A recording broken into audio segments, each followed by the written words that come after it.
Welcome to Brothers of the Serpent podcast, when you just need to talk about pyramids.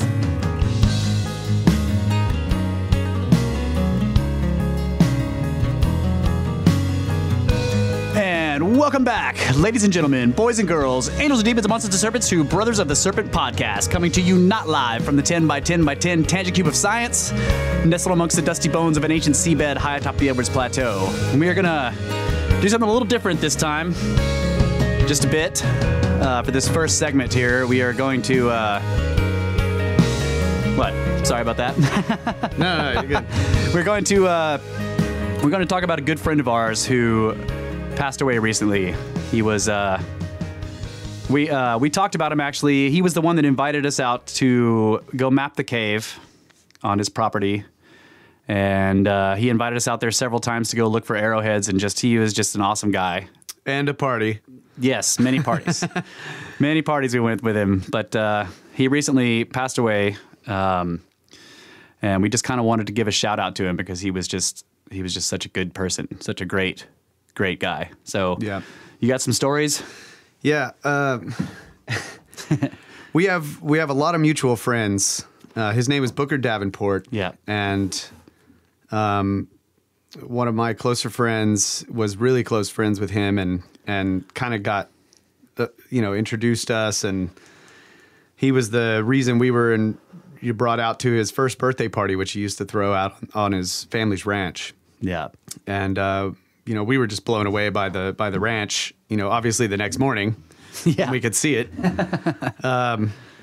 And I remember asking him long ago, like, "Oh, dude, are there any Indian mounds out here? There's got to be." And he's like, "I don't know, And another time that we went, I asked him if I could go exploring the place and looking for him, and I eventually found a site that I believed would have been Indian midden, and there were, small artifacts, bird points and stuff, just lying on the surface. Yeah, and it looked like it might have been Indian midden. So I brought back what I had found, and he gave me two of them. I was basically giving them to him, and he's like, no, take the ones you want. He was real generous, and I told him the exact location of where I had found them, and I was like, dude, you got to go over there and get on your hands and knees and crawl around, and once you find one of these, you will be hooked forever. And we saw each other. We live in a small town, so we saw each other here and there. He moved around a bit, and years went by. We went to some birthday parties and saw each other at some festivals. And after we started the podcast, it was it was like a couple episodes before we did the one with Clint Beckham. Yeah. About the Arrowhead digs. Like in the late 50s. Yeah. I just get his phone call, and I answer it, and it's Booker. And he's like, dude, I've been listening to the podcast. Holy shit. And he just goes on to tell me that, he took my advice, and he went to the spot, and he found an arrowhead, and he was totally hooked ever since. And he had been exploring the whole property, and that's what kind of sparked the new sort of SnakeBros relationship that we had with him more recently. Yeah, where we were spending more frequent time together, specifically dedicated to discovering ancient secrets together out on his ranch. And he took us out there. He showed us everything. And like right when we got there, we get to his house, and his whole porch, like the railing all the way around the porch, and the table inside it, completely covered in like artifact fragments and worked flint and fossils and everything. Yeah, crystals and fossils. And Russ just laughing like, dude, you are totally a snake, bro. You are hooked. You got it bad, bro. You got it bad. You got it real bad. Oh, and it was so much fun, and we just wanted to say a few words and to thank him posthumously for including us in the discoveries out on his ranch, and it was a great time. So thank you, Booker. Yeah, I also had a sort of an online. Booker and I would communicate online every once in a while through various mediums because we were both kind of into the same old school progressive disco house techno, right? I DJ'd for a while, and he would always like send me these random messages being like, oh man, this DJ is badass. Like, you're the only guy who knows these people, dude. And like, so we would talk about, these like, cause I would be like, oh yeah, I got all that guy's records, right? And he's like, holy shit, bro, you fucking. So we would communicate like that. And he was real cool, like always fun to talk to. The dude was hilarious and like had a great sense of humor. And he never got to meet the Watcher, Brett. He never got to meet him. Sadly, they never met. But this will give you guys an idea of his sense of humor. So when we went out there after he called us back out to his ranch after he started listening to SnakeBros, this will give you an idea of his sense of humor. He was like, he was talking about the Watcher. He's like, yeah, man, I totally fell for it, bro. I was like, holy crap, these guys are talking to somebody from space. It's like, dude, your imitation of him is freaking nailing it.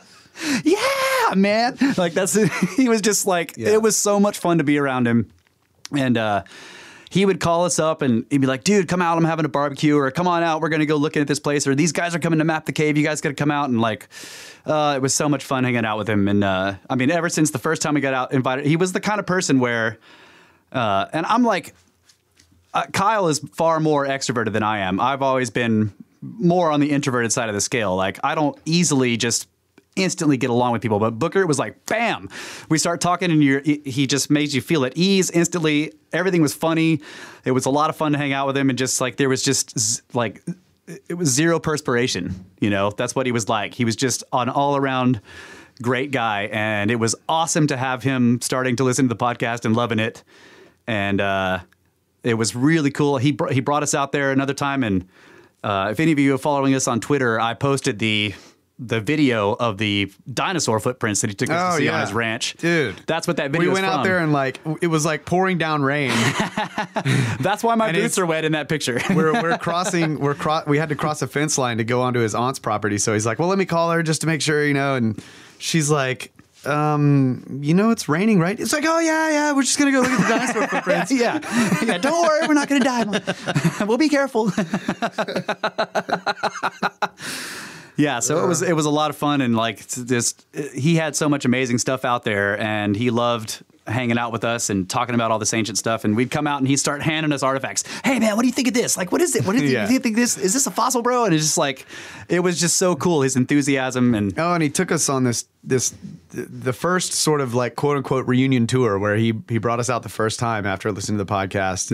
And he had gone over like every square inch of his property. Yeah. With a fine tooth comb to try to find artifacts and everything.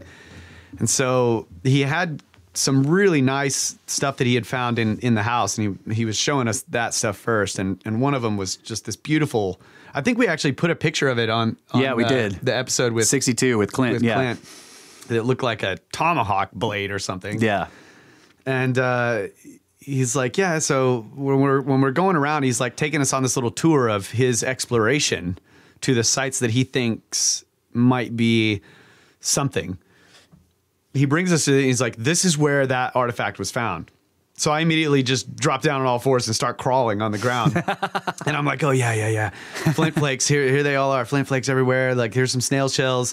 Bam, here's a freaking broken arrowhead. And I'm like, where's the mound? And I look up, and it's just like, there's the tree line ahead of me, and back in there is just, bam, this huge freaking Midden mound, untouched. Oh,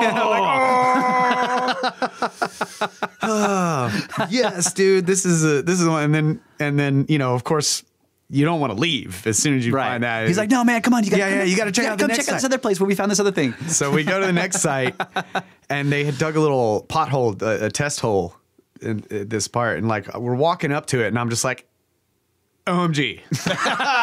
That's another one. Yeah. Bam, big old mound there. It was cool. And he had big plans to explore that property and explore the depths of the mounds and to see what was there. And so sadly, he won't be able to do that anymore. But now he knows all of the real answers to the real questions. That's right. So wherever he is, he knows the answers, and he's also partying with people and making them laugh. That's just how he was. Yeah. So cheers to you, Cheers Booker. to you, and farewell, Booker. You were a great friend and a awesome SnakeBro. You will be missed. We'll be right back.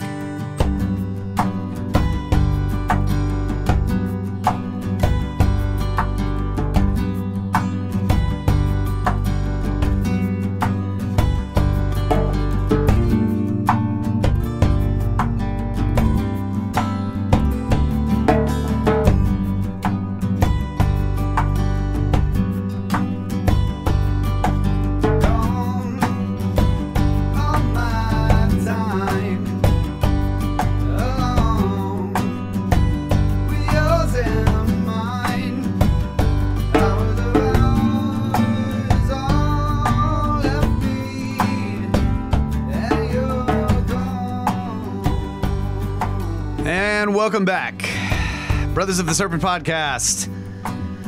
The hosts of this program are driven by a relentless and unstoppable pursuit of pyramids. And we are going to call this our first segment of the show. Yeah. The initial segment was a bonus. And, of course, we are joined by the infamous Watcher deep in his underground bunker underneath his deep space station in deep outer space. And his 3x3x3 cylinder of science. That's right. How you doing, Watcher? You gonna surf the web for us tonight? Yeah, man, I'm doing great. I love the this sort of building joke. It's hilarious to me that that Booker was like, dude, you guys totally had me. Yeah, he's like, you guys are talking to someone from space. It was awesome, dude. He's in his own form of outer space. That's right. That's right. And I mean, technically everything outside the cube is outer space, so I'll take it. That's right. Man, it's so freaking foggy here today. I almost gladded on the way to the cube.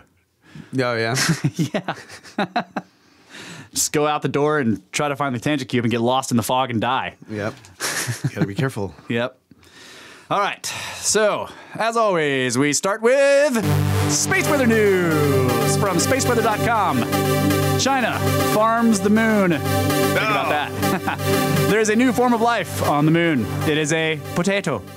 Photos released today by the China National Space Administration show that rapeseed, potato, and cotton seeds are sprouting inside the Chang'e 4 lunar lander, which touched down on the moon's far side earlier this month. Wow. This experiment in far-out farming could pave the way for future Chinese astronauts to live and work on the moon. NASA, meanwhile, is on furlough.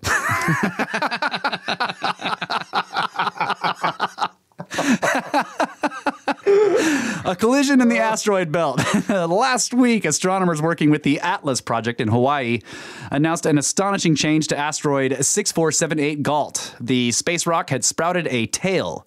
It is now gliding through the asteroid belt, giving every appearance of being a comet. On January 9th, Damien Peach of Celsi, UK, photographed the 6478 Gault and its 400,000 kilometer long tail. And we'll put this, it's a little GIF picture. It's pretty cool. We'll put this in the show notes. Look at that. Hey, that star looks like a heart. It's an arrow through the heart. This is a 60-minute sequence of images which I captured using a 20-inch telescope, says Peach. So what happened to 6478 Gault? A clue may be found in its lineage. Asteroid Gault is a member of the Hypogea family. I'm probably pronouncing that wrong. Who is 62784 Gault? A swarm of rocks in the inner asteroid belt that formed as a result of an inter-asteroid collision some 2.2 billion years ago. The family gets its name from its most massive survivor, 25 Hypogea, which I'm probably still pronouncing that wrong, which is about 75 kilometers in diameter. Gault's tail may be a result of recent collision. Researchers with the Atlas project have looked at images of Gault in December 2018 and January 2019. Extrapolating its appearance backwards in time, they suggest that Gault hit another object in the asteroid belt on November 2018. If that idea is correct, the tail would be debris from the crash. Asteroid Gault was discovered in 1988 by the famous astronomer couple Carolyn and Eugene Shoemaker at the Palomar Observatory in California. For the next 30 years, the 4-kilometer-wide space rock did little to attract attention. Now, astronomers around the world are eagerly monitoring 6478 Gault to see what happens next. Stay tuned. Surely it's going to a breakaway civilization for comets. I mean, come on. Afternoons. Well, the other thing about this that's interesting is, you know, like an asteroid can be totally safe, not an LEO, you know, not an Earth-crossing object. And then suddenly, wham! And then it turns into a comet and kills everything. Yeah, so. they have jets that can, you know, change the trajectory. Yeah. Full sideways thrusters. I don't know what they call them in space. All right. Lateral. And due to space weather, Earth's magnetic pole is on the move fast, and we don't know why, say scientists. Oh, yeah. Planet Earth is alive. Deep beneath its skin, its lifeblood, rivers of molten iron pulse around its core, and this mobile iron is what generates the magnetic field that causes auroras and keeps us alive. This story, by the way, is news.com.au. Straight up news.com. Yeah, news.com from Australia? But according to the science journal Nature, something strange is going on deep down below. It's causing the magnetic North Pole to skitter away from Canada towards Siberia. The magnetic pole is moving so quickly that it has forced the world's geomagnetism experts into a rare move, Nature reports. The World Magnetic Model, which governs modern navigation systems, will soon undergo an urgent update. This model is a vital component of systems ranging from geopositioning systems used to navigate ships through smartphone trackers and maps. The current model was... Wait, it's navigating ships through smartphone trackers? No, sorry, I misread that. The current model was expected to be valid until 2020, but the magnetic pole began to shift so quickly it was realized in 2018 that the model had to be fixed now. They realized that it was so inaccurate that it was about to exceed the acceptable safe limit for navigational errors, Nature reports. Every year, geophysicists from the U.S. National Oceanic and Atmospheric Administration and the British Geological Survey do a check on how Earth's magnetic field is varying. This is necessary as the liquid iron churning in the Earth's core does not move in a constant manner. In 2016, for instance, part of the magnetic field temporarily accelerated deep under northern South America and the eastern Pacific Ocean, Nature reports. This shift was captured by satellites. The movement of the North Magnetic Pole has been the object of study since 1831. Initially, it was tracked moving along the Arctic Ocean at a rate of about 15 kilometers each year, but since the mid-1990s, it has picked up speed. It is now shifting at a rate of about 55 kilometers a year. Wow. But another recent study has revealed the Earth's magnetic field has been acting up now for some 1,000 years. Why the magnetic field is shifting so dramatically is unknown. Geomagnetic pulses like the one that happened in 2016 might be traced back to hydromagnetic waves arising from deep in the core, Nature reports. And the fast motion of the North Magnetic Pole could be linked to a high-speed jet of liquid iron beneath Canada. The fast-flowing molten river appears to be weakening the magnetic influence of the iron core beneath North America. And as global warming opens up more shipping lanes to the north of Russia and Canada, this presents a potentially deadly problem. The fact that the pole is going fast makes this region more prone to large errors, Nature quotes Arnold Chuliat, a geomagnetist at the University of Colorado Boulder and NOAA, as saying. What was his name? His name is Arnold Chuliat. What do you want to be when you grow up, Arnold? I want to be a geomagnetist at the University of Colorado Boulder and NOAA. Oh, wow, that's great. That's actually a pretty cool idea. Hell yeah. Yeah. I would totally get that kid. Yeah. High five, buddy. So, but don't worry, guys. Everything's fine.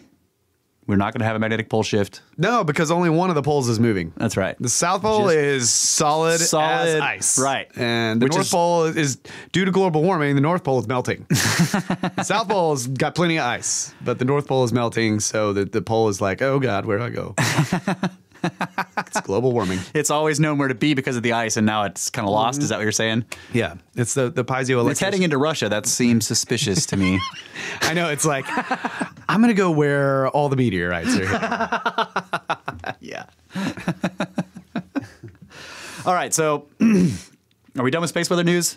Yeah, but I have a couple other quick stories here, if you don't mind. No, go for it. I mean, I have more stories, but I've got this. I've got a great email from the Watcher Father, from the Grand Watcher,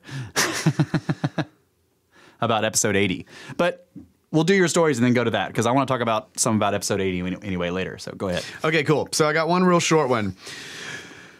20,000 satellites for 5G to be launched, sending focused beams of intense microwave radiation over the entire Earth.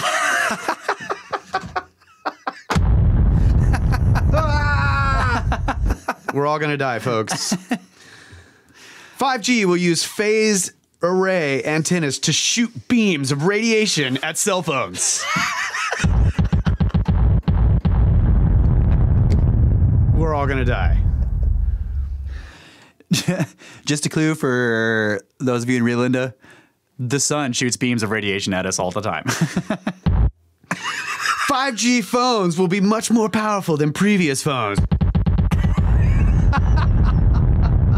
We're all going to die. Just letting you know. Okay, I have one other story. But we'll get through it because Life finds a way. That's right. And this is a perfect follow-up right here. Scientists identify vast underground ecosystems containing billions of microorganisms. I'm not going to read from this story, but basically they were drilling down basically like 3 miles underground. Yeah. Right. And they were taking up cores and finding all of this life that's down there. right. Like where everything's under ridiculously high pressure and there's no sunlight and there's nothing. Yeah. And it turns out that the biosphere, the subterranean biosphere, is between 15 billion and 23 billion tons of microorganisms. Oh my Hundreds God. of times that, the combined weight of every human on the planet. So yeah. Life We'll find a way. Even if 5G. Right. I mean, That's like, a pretty cool story. It's from The Guardian, theguardian.com. Scientists identify vast underground ecosystems containing billions of microorganisms. And it's a pretty good story. I read it. so there's I promise. yeah. I'm not just clickbaiting the headlines. There's a great science fiction story that kind of like has this interesting thing about that. It was called Light of Other Days by Arthur C. Clarke and somebody else. I can't remember who else wrote it with him. But in it, the premise was that they were using Casimir engines, which are little tiny spinning engines built out of like atoms, basically, so that between the pieces that were spinning was so little space that nothing could get in there, and it was actually really empty space, and the magnetic fields in there allowed you to build wormholes to any other spot. So basically they were first using them. Stephen Baxter, thanks, Watcher. Arthur C. Clarke and Stephen Baxter, Light of Other Days, right? So the original premise was they would use these little Casimir engines to open and like enlarge and sort of maintain a wormhole. And the theory is that, according to quantum physics, there are wormholes connecting every possible spot with every other possible spot in the universe. So there's an infinite number of them to choose from, right? So at any given point, wherever you are, you could pick a wormhole that went to the spot you wanted to look at. Okay, because light, basically data, can go through the wormhole, but nothing else, just the photons, because they're tiny, and the wormholes are like tiny, right? So these are not something you travel through, just to pull light from. So basically it's like a light tube to some other spot. And in the beginning of the story, they're just using them to look, in places around the world, and then they realize, like, wait a minute, this is quantum physics. and if space and time are the same thing, can we also use them to look in the past, right? So they started doing that. And then they were able to build the engines to where they could basically focus onto they could basically like lock it onto DNA, okay? So two of the characters, the main characters in the story, at one point, they sit down in front of the big monitor where basically the visual data from the wormholes that they're looking at is coming in, and they've got it to where it is locking on to their ancestors' DNA, and they're just going back in time, and it's locked on they're doing it matriarchally, right? So it's down the mother's line. So on the monitor, there's this woman's face, and it's changing like crazy because it's going back hundreds of years at a second, right? It's changing like crazy, and they're watching the background. It's still for a while because they, for generations, lived in the same spot, and then suddenly everything changes and they're somewhere else, right? And they keep going back in time, right? So it's evolutionary. So the person is getting more and more primitive looking eventually, right? And they get down, but the face doesn't move. So it's just like, and the world is changing and the crazy cataclysms happen and they're in a different spot. And then everything's covered in ice and it's going, and the face is changing and changing. And finally they got this little, like a little lemur, like a rat thing, right? That they're looking at. And that's their like incredibly distant 50 million year old mother. And that goes down and like the thing eventually turns into this little worm and then turns into some slime on the surface. And then it goes way down deep underground, right? And they're watching it. It's way down underground and it's just sitting there for hundreds of millions of years. And then all of a sudden it starts going back up to the surface. And when it comes out on the surface again, they freeze it. And the whole world is totally different. And it's in a test tube that's being held by a completely previous race, completely previous to everything we know of in a methane-generated world, right? Where there was no oxygen. Right. So, holy smokes. Yeah. I love that idea that, like, light of other days, just, you can track this all the way back in time. And the idea of, like, biotics living way underneath the ground, and then there's a huge cataclysm that destroys everything, and then it eventually comes to the surface, and then spreads, and then becomes everything. It's like it's plant form or whatever. Yeah. It was silly. It's like actually using oxygen and it starts putting oxygen into the atmosphere. Right.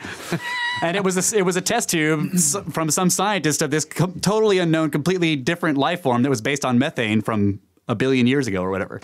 Really cool. Light of Other Days is a great story. Oh man, that's awesome. Yeah. Okay, I got one more. All right. Got one more. The Little Ice Age, hundreds of years ago, is still cooling the bottom of the Pacific. Researchers find. So once again, not going to read the whole story, but basically they're talking about the Little Ice Age, which happened around the 17th century, between the 17th and the 19th century, I believe. Yeah, devastated crops, caused famine, and all kinds of stuff. Yeah, yeah. But basically, a Harvard study has found that parts of the deep Pacific may be getting cooler as a result of a climate phenomenon that occurred hundreds of years ago. The models suggest in the deep temperatures are. That's not written right. The models suggest the deep temperatures are dropping at a depth of around 2 kilometers or 1.2 miles down. They're still dropping. Oh wow! And they're saying like this, the surface. It's a delayed effect, basically. They don't know. So basically, they went back to like 1800s data where these guys went out and dropped thermometers like way down underwater. Yeah, and we're measuring deep ocean temperatures right in the 1800s, and they corrected for pressure on the thermometer and stretching of the hempen rope that they were using, and did all this work to get these more accurate temperatures. And they're like, oh my God, it's still getting cold. It's still cooling down there.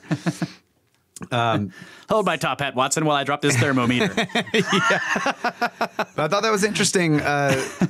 It's, they're saying that the surface temperatures have warmed quite a bit, obviously, since the Little Ice Age. Yeah. But there's this weird thermal discontinuity somewhere where, like right around 1.2 miles or something, it's actually still decreasing in temperature and has been since the 1800s, still getting colder. Wow. While the surface has warmed up. Mm-hmm. So this is like, all these climate scientists that are studying this stuff are like, whoa, it's kind of turning their heads because they never predicted this in their models. Yeah. And so they're now going back to do a whole lot more research on the medieval warm period and the Little Ice Age. Oh yeah, cool. And trying to collect whatever data they can to see if. And the colder the ocean is, the bigger of a carbon sink it becomes. Yeah. because like the warmer it is, the more it outgasses the carbon it's holding already, right? Right. So the colder it is, the more it can hold. So if it's still getting cool, if it's still cooling off, then it can be a it's like increasing its ability to be a carbon sink, which is really interesting. And one of our buddies, Kmart, went to an ice cave in New Mexico, I think it was. Oh yeah. It's like in the middle of the desert and it's hot. You like go down in this cave and it's full of ice. Right. And they used to mine the ice out of there. Like for, back in the day. It's like, that's just crazy. How is there ice down in a cave in the middle of the desert? I don't understand. What's making it cold? Right. That's so we have springs here. Some of them are deep springs where the water comes out and it's freaking ice cold. No matter what temperature it is on the surface, the water comes out and it's freezing. Yeah. So it's like, it makes you think that like, this is coming from ice down there somewhere. And it's like, to me, I look at it in terms of energy, and energy being, vibration, resonance. And I'm trying to figure out, well, what is something must be drawing the energy away from the area. In other words, like, okay, when you think of an insulator, like say, glass, for example, if you heat. Oh, I was thinking my polar fleece jacket. Okay, sorry. If you have say a glass rod, if you heat one end of the rod, you can heat it to melting point, and you will not feel it in the other end of the rod that you're holding. Right. It's insulating that. So the vibration of the atoms in the glass do not, like they resist resonating with each other in some way. Right, especially thermally. They're not going to transfer that heat across the entire thing. Well, it will eventually, but it takes a long time to get across it. Right. Is that what you're talking That's about? what I'm talking about. Thermal resonance. So in other words, like when you're heating something, like the individual atoms are starting to jiggle, as Feynman says. Ice caves and Bandera volcano, Grants, New Mexico. What? Bandera? What's the Bandera in there? Bandera volcano, Grants? Is that what it's called? Watcher? No, he's saying. He's saying whatever they find, the answer won't be CO2 ice caves and Bandera volcano grants. No. That sentence was different. Oh, okay. I saw that come up, and then later the next one came up. I'm sorry. So what I'm saying is that like an insulator resists transferring that heat vibration or the jiggling of the atoms to other atoms, right? But whereas a conductor, like if you took a copper rod and you heated the end of it with a torch until it was melting, you wouldn't be able to hold on to the other end of the rod for very long because it would start getting hot. It's transferring that heat. Yeah. Right. Well, then there's like heat sink, something that can actually absorb that heat energy. Yes. And so like metals, conductors do this very well. So if you put a conductor next to an insulator, when any part of the insulator gets hot, the conductor that's touching that part of the insulator will absorb the heat off of it, right? And then can radiate and irradiate it out. Yeah. So I'm looking at this ice cave as like. So you think it might be a function of the stone that's around there or something? Yeah, there's got to be something going on where the stone is something good insulator. Something way down there underground. Is either it's basically an insulator surrounded by a conductor, where the conductor is actually cool, generally speaking, so it can it's drawing off any heat energy from the area until it's but I don't know. Well, it doesn't make any sense. I've also thought of just like basic, like cooling. Like if there's wind moving past a bunch of water somehow, right? Then you end up with this cooling effect, and you evaporative cooling. Yeah, evaporative cooling. But I don't know if that will make you phase change. Yeah, phase change. So okay, so he says it's called the Bandera Ice Caves and Volcano in Grants, New Mexico. Oh, okay, I gotcha. I was like, Bandera is where we live. Doxed. And somehow I was like, wait, we went and visited a volcano nearby. Yeah, we went and visited a volcano, but it wasn't in Bandera. Maybe he's talking about us getting government grants to do a CO2 ice cave in Bandera. And then he's saying, never mind. Oh, God. All right. Yeah. Anyway, go ahead. Thanks, Watcher. That's good. So the place he went to, our friend, was called the Bandera Ice Caves and Volcano in New Mexico. Grants. Yeah, so there's an ice cave next to a volcano. Yeah, makes all kinds of sense. No, I was talking to Archer about it, and he was like, well, there's, like, we were talking about the thermoelectric coolers. Yeah. Where you apply an electric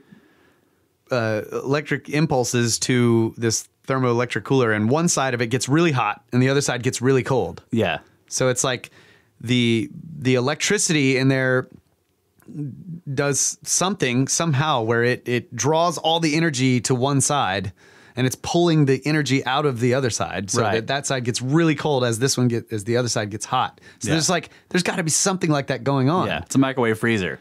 Right. Maybe there's some crazy crystalline stuff down in there, so it's like piezoelectric. Yeah, and that's causing this thermoelectric cooler. Yeah. To happen. I think that's what it's called, thermoelectric cooler. I don't know. Interesting. Thermo cooler. Maybe I'm wrong about that. No, thermo is just. I mean, cool is just a lack of heat, right? So anything thermo is moving temperatures around. Yeah. Right. That's cool. Yeah. Pretty cool. Yeah. All right. So this is an email about episode 80, which we did with GMA about the Impossible Blocks. It's a fantastic episode. I thought so. I loved it. So this is what he says. Number 1, I've always meant to tell you that since you say tangent so quickly, it sounds like you call the studio the Candy Cube of Science.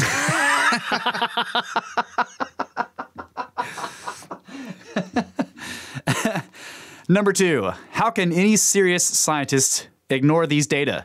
I cannot help but feel that it's an intentional suppression for some reason. Talking about the Serapium boxes. I totally agree, man. It's the fact that they just set these things aside and just pretend that they don't exist it's very difficult to not start to be conspiratorial about it. You know, it'd be like, okay, there is a conspiracy to hold this stuff back. It's an intentional suppression, like you said. So, number 3, this is about, this is referring to us talking about moving the impossible blocks of Baalbek, and we were talking about, having to use impossible ropes and impossible logs, and he goes, maybe those guys put them on rollers made out of whatever the drills were made of, like the drills that were, right? And then they used chains made of that same stuff of various lengths to pull them with teams of elephants into the plane, and then they just flew them over there. Is this a Grand Watcher? So yeah, it says maybe those guys put them on rollers made out of whatever the drills were made of and used chains made of it of various lengths to pull them with teams of elephants into the plane, and then they flew them over.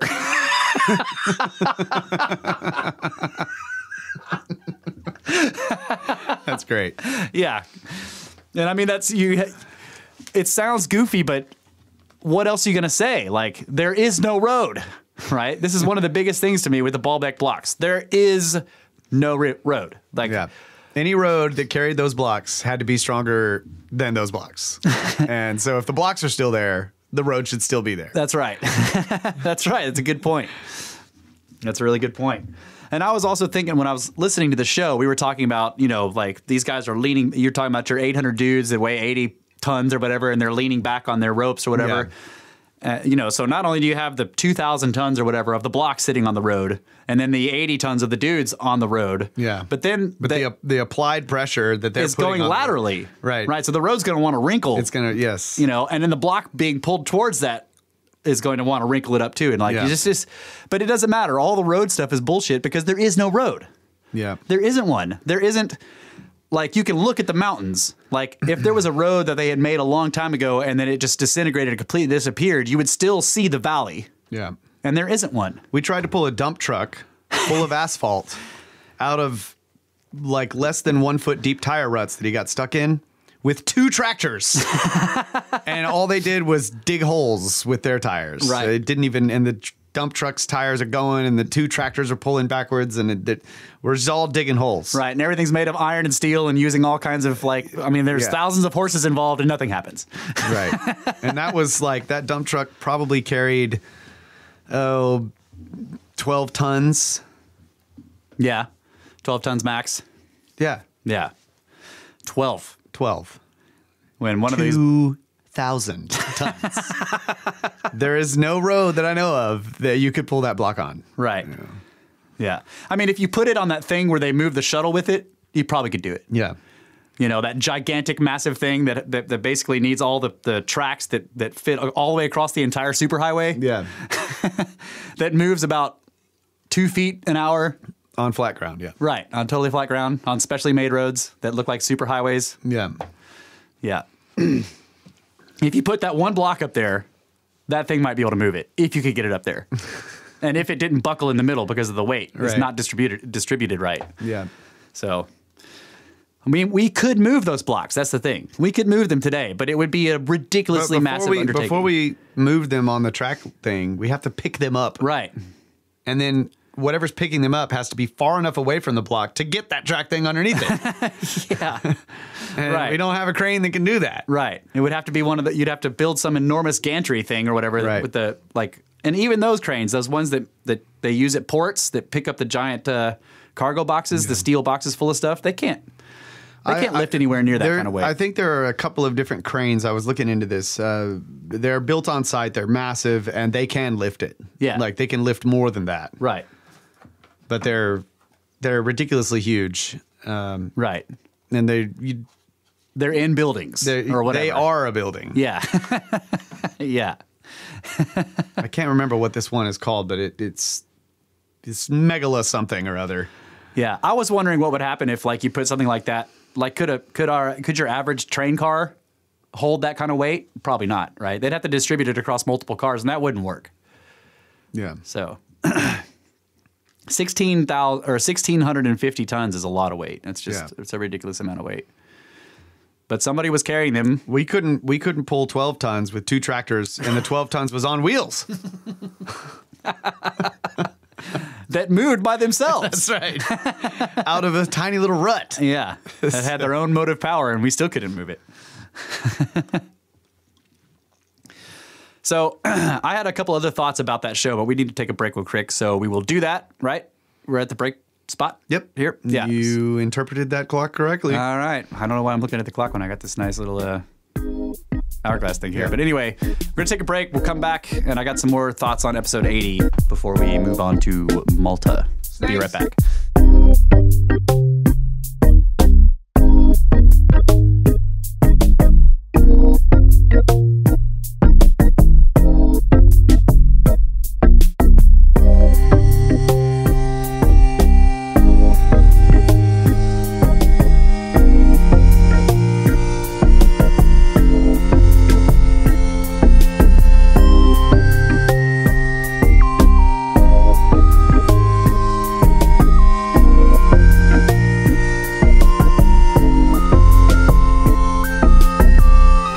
We are back here at the SnakeBro's Institute for Advanced Corporate Studies, where there are no degrees, just certificates of ignorance.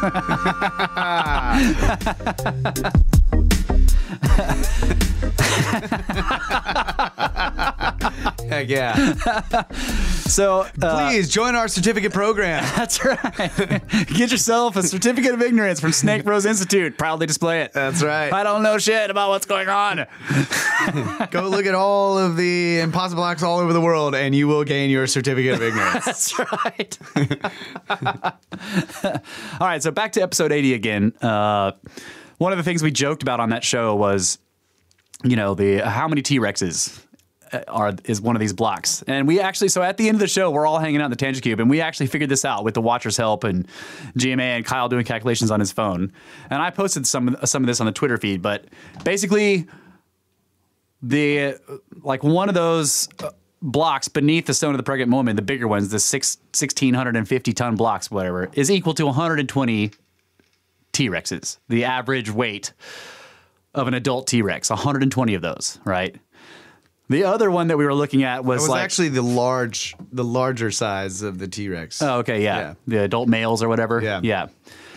And it was like 122 or better, but you know, 120 is basically like a good average there, you know. But the other one we were talking about is Walmart parking lots full of cars.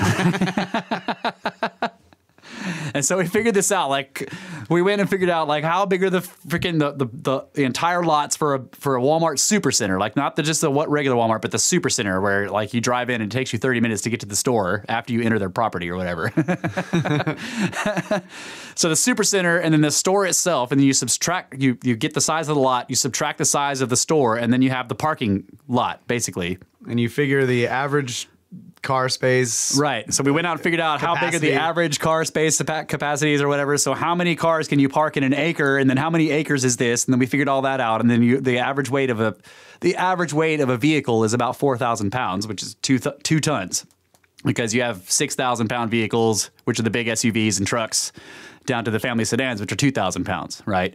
So the average weight, based. Yeah, 1 ton for the small car. Right. 1 ton, 2 tons, and Yeah. basically, and then 4 tons. So basically, or 3 tons. So you basically end up with a 2-ton car, 4,000 pounds is the average weight. So we figured out that if you had that Walmart Supercenter parking lot, like 2/3 or like 3/5, something like that, 2/3 full of cars, and you crunch them all together into a block the size of 4 parking spaces, that's way the same as one of those blocks.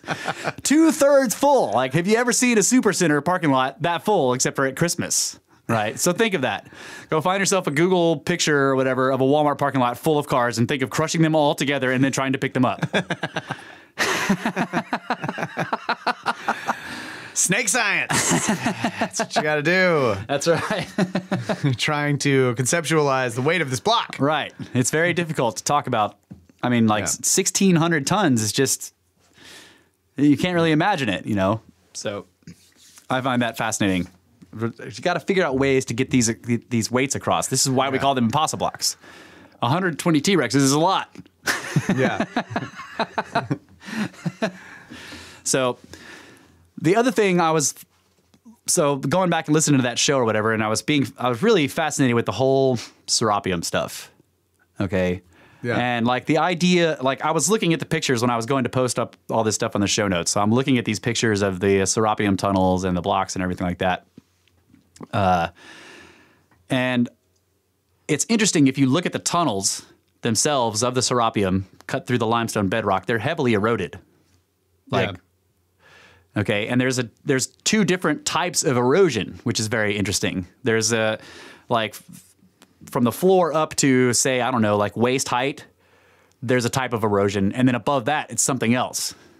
Okay, you could tell that it's different types, and it makes me think of like water and mud, or I don't know, something like there's material on the floor, and then the rest of it's full of water because it looks like, and then there are places where you can see like calcification of the walls where stuff built up on them over time, right? Like sitting water. Right. So I'm thinking about these boxes made of granite in their own little alcoves that are set down in these sockets, right? And I'm thinking about all these old stories where people are told to basically make these caches of technology and knowledge to be recovered after this or that cataclysm, the one of fire and ice that Ahura Mazda tells everybody to build the Varas for, right? Or the one of the water, the flood, basically, the Upnapishtim, the Gilgamesh story flood. So you have these people that are told, do this, like store your knowledge, and then mark that spot so that it can be retrieved in the future. And I was thinking about how these things make a hermetic seal. Well, that's perfect for preserving something, like keeping the water out, basically, if you think about it. Right? Like, why would you need a hermetically sealed box in a desert underground? Yeah. Unless that thing unless you're putting very fragile things in there and it's going to have water in there for a long time. Right? Yeah. So that's one way. Those boxes would have been airtight and they would have kept water out. Yeah, that's crazy to think of. So, and then that kind of... Granite on granite action. That kind of made the hurried aspect of some of the alcoves that made it make more sense. Like, you can think of like, okay, so they plan this whole thing out and they're doing it, and then as D-Day gets closer, right? The day of the cataclysm gets closer and closer. People are showing up with armfuls of stuff. They're like, dude, we got to store these. I got these from wherever, and they're like, oh crap! And so they just dig one and then throw it in there, And so it's kind of hurried at the very end there. Yeah, and then it's never finished. There's a block in the hallway. Yeah. And then all over the world, everywhere else, all of the masons drop their tools. Right. Everywhere. Well, they took their tools with them. Right. Obviously. They left their potsherds. Yeah, there are blocks laying around, giant blocks that nobody has moved since, laying around all over the world, and all these interesting megalithic sites. So that's kind of what I want to talk about a little bit. So we've discussed the island of Malta before. We've talked about the hypogea, and we've talked about the strangeness with the pterodont tooth, right? The whole tooth thing where the guy, like, it seems like they swapped it out for a different one to make it so that they weren't Neolithic, or they weren't some, you know, what was it, Neanderthals or whatever? Yeah. Because they don't want those to be Neanderthals, and they're erasing the bison bull off the inside of the hypogeum, right? But we've never really, and we've kind of discussed the cart ruts. Malta is covered in cart ruts. So first of all, let's talk about the islands. It's a group of 3 islands off the south coast of Sicily, basically in the Mediterranean, right? So you've got 3 little bitty islands. Malta's the big one, and then there's one called Gozo and Kozo or something like that, 2 small ones, right? And they're basically uninhabited. But one of them, both of those have cart ruts and temples on them. Okay. Yeah. And in some cases, the cart ruts go down into the bay between, you know, come off Malta under the water, go down through the water all the way across the bay, and then back up onto another island. Yeah, mountains they were. Right. So whoever made those cart ruts did it before the water level was that high. And what's interesting about that is that the islands have been lifting up out of the ocean, and they've been doing this relatively quickly for a long time. So if you look at pictures of Malta, one side is a straight cliff coming up out of the water, and on the other side it just ramps smoothly down in. Right, the whole thing has been doing this sort of uneven lifting up, where one side is lifting up way faster than the rest. So it's tilting the whole place. Right.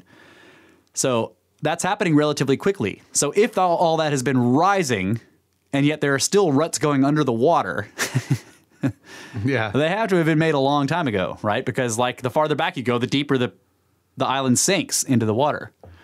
So you have to go back farther enough. Well, I wonder, is the seabed also rising? Because it's going to be at sea level. What? Water surface Yeah. will be at sea level. Yeah. So even if the seabed is rising with it, you know what I'm saying? Mm-mm. So, like, one side of the seabed is also rising with the side of the island that's rising. Okay. As opposed to just the island shoving up out of the seabed, which is sitting still. Yeah. Well, I think there's a fault there. Oh, okay.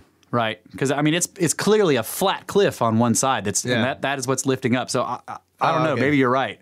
But I think there's a fault. Okay. Watcher says Gozo and Comino are the smaller islands. Gozo has I think it's Gozo Gozo has the Gigantea temples. So this is what I want to talk about mainly with Malta is the temples. We've never gone into all the interesting temples that they have above ground there. Yeah. Right. So one of the things I like to do when I do research on this stuff is I'll go look at all the sort of, go look at the popular literature on it, and you can look at Wikipedia and do all that stuff. But then I start to dig into, like, show me some travel blogs, people who have gone there, and what are their impressions of the place? Just people who've been traveling around the world, right?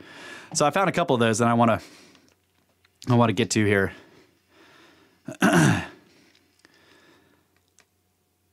Because there's very interesting stuff about the culture itself that is very strange here. So let's see. First one is Mystery of the Tarxian Temple. Okay, this is from RyanMurdoch.com. So this is basically a guy who travels around the world, and he just blogs about it. Okay. Yeah. So I had an opportunity to go behind the scenes last week at one of Malta's most important megalithic sites, Tarxian Temple. And I'm probably butchering that name, but who cares? It was after hours, member-only visit to examine the most recent archaeological excavations and to learn a few things that aren't on the normal tourist itinerary. The megalithic temples of Malta were built during 3 distinct phases between around 5,000 to 2,500 BC. So 5,000 BC is right. So basically, think of this like that the temples of Malta, the megalithic temples of Malta, were the oldest known freestanding structures in the world until Göbekli Tepe. Basically, they're older than the pyramids. They're older than Stonehenge. Wow. Okay, so up until Göbekli Tepe was found, which was 9,000 BC or whatever. These 9 to 12,000 BC. These are the oldest known structures in the world, anywhere. Okay. So he says, they're often claimed to be the oldest freestanding structures on Earth. They predate Stonehenge by a couple thousand years, and even the earliest pyramids of Egypt date to nearly 1,000 years later. Unfortunately, the builders of these monuments left very little behind. No cities, no writing, and no sign of advanced social stratification or craft specialization, which is a weird thing to say. Other than building giant temples out of huge rocks. Yeah. because clearly just dudes in butt flats with spears can do that. I mean, they're all over the world, so you don't have to be specialized to do that, right? Okay, but besides the massive temples themselves, the only clues we have for understanding this mysterious people is some fragments of pottery, a few small carved statues, and the sculptural decoration of the temples themselves. All that we do know is that the story of the islands differed little from any other Neolithic society around the Mediterranean at that time, and then they experienced a sudden and unique flourishing and extraordinary advance in their art and architecture. This temple period produced its most notable monuments from around 4100 BC to about 2500 BC. And then suddenly, somewhere around 2500 BC, the temple building stops. No one knows why, just that the end of the temple culture appears to have been quite sudden. There were no signs of warfare or disease or severe agricultural pressures, at least not enough to eliminate an entire population. All that's known for sure is that every one of the temples was abandoned. But that isn't even the strangest part of the story. The people who replaced those of the temple culture were totally different. They came later. They brought Bronze Age technology with them, and they bore no cultural continuities with the temple people who were the predecessors. It seems as if the Maltese Islands were abandoned entirely after the fall of the temples, and that they stood empty until these Bronze Age peoples arrived. We may never know where the temple builders came from, what happened to them, or why they vanished. But ongoing excavations like those being carried out at the Tarxian temple complex are slowly trying to fill in the pieces of the puzzle. Okay? So that's the strange thing about this is, like, number one, no one knows anything about who built these. And of course, you have to remember, they're ignoring everything they found inside the hypogeum, right? Because I'm like, well, there's 7,000 skeletons of people right there, right? Inside the thing that looks exactly like these above ground temples, just underground. Yeah. But no one ever talks about that. Those guys they were something else. They got washed in there later, you know? So they're not the temple cultures, supposedly. So the standard model idea here is that these people that no one knows anything about, that didn't have any writing or any social stratification or division of labor, show up, and they're totally normal, just like everybody else around the world. They didn't really do much but run around in spears and butt flaps on this little tiny island. And suddenly they built these gigantic temples for a couple of thousand years, and then they just disappeared. They stopped and disappeared for no reason that anybody can find. No agricultural pressure. Sounds about right. Like, if whatever you're doing, suddenly you decide you're going to build impossible-like temples, very soon after that, you're going to disappear. Nobody's going to know why. I mean, it's a standard similar. story. Yeah. Yeah. And that, I'm making a joke, but at the same time, it's like, why would you build a temple out of massive blocks right before you disappear? Right. Maybe because you're trying not to die in a giant cataclysm. Maybe because you're trying not to disappear. And clearly you failed. Well, at least except for the other hypogeum that wasn't full of dead people. Yeah. Right? You failed sometimes. So this is the idea that I've gotten, and this is just, no one knows anything, so everybody's free to make theories or whatever, hypotheses. But like the idea that I got, so if you look at above ground plans of all these temples all over Malta, the other thing that makes them unique is that they're all circular. They're like Göbekli Tepe is circles within circles, but these are actually more like 4-leaf clovers. They're very, I don't know what to say. They're very organic looking. Okay, even the hypogeum. If you look at the plan of it, it's all these arcs and flowery circles, and there's no straight lines. Even the bladey pillars are curved in almost every direction. They curve this way and they curve, so it's like they did have corners, sharp edges, but everything is curved in some direction. There's no straight line, right? Yeah. For those of you in Lake Hills, the bladey pillars is a reference to the blender idea of the hypogeum. There's pillars in there that have sharp corners. Yeah, those pillars lend credence to Russ's blender idea. Those pillars look pretty bladey. Yeah. Yeah. So I was thinking, and the other thing about the below ground hypogei are incredibly smoothly finished. They look like a lot of the other very precise stuff that we find around the world. Now, the above ground temples are incredibly rough on the other hand. It looks like they went along the island. So the island is made up of, it's all sedimentary rock, giant fat layers of limestone, right? Heavily eroded coralline limestone. It looks like they literally just went along and like ripped up giant raw blocks and stacked them up into temples without doing anything else. Like they didn't polish them or, I mean, it doesn't even look like they cut them. They just broke them out of the, out of the quarries. Like you just break a giant piece off and they're like, that'll work. Take it over there, stand it up. Like, so all the blocks are different sizes and widths and shapes. Very interesting looking construction with extremely heavy weights, but no one wasted any time trying to polish anything or do anything precise. And yet, They're like Coral Castle. yeah, but that guy made square blocks. These aren't even square. Yeah. Like these people, everything was round. Like, and so it's very strange because when you look at these temples, like they have these external, like these enclosure walls, right? So the temple itself will be like this 4-leaf clover shape. And they would take a giant slab and stand it up and they're like, this is going to be the door, cut a hole in it. Like instead of making a door where you put one here and one here and put a lintel across, they just put a giant slab there and cut a hole straight through it.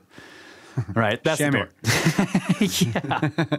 And they're ripping up huge blocks right out of the ground and then standing them up. And, so this one's really tall and narrow. And then Are they like socketed into the... Yeah, they're socketed. Yeah. Yeah.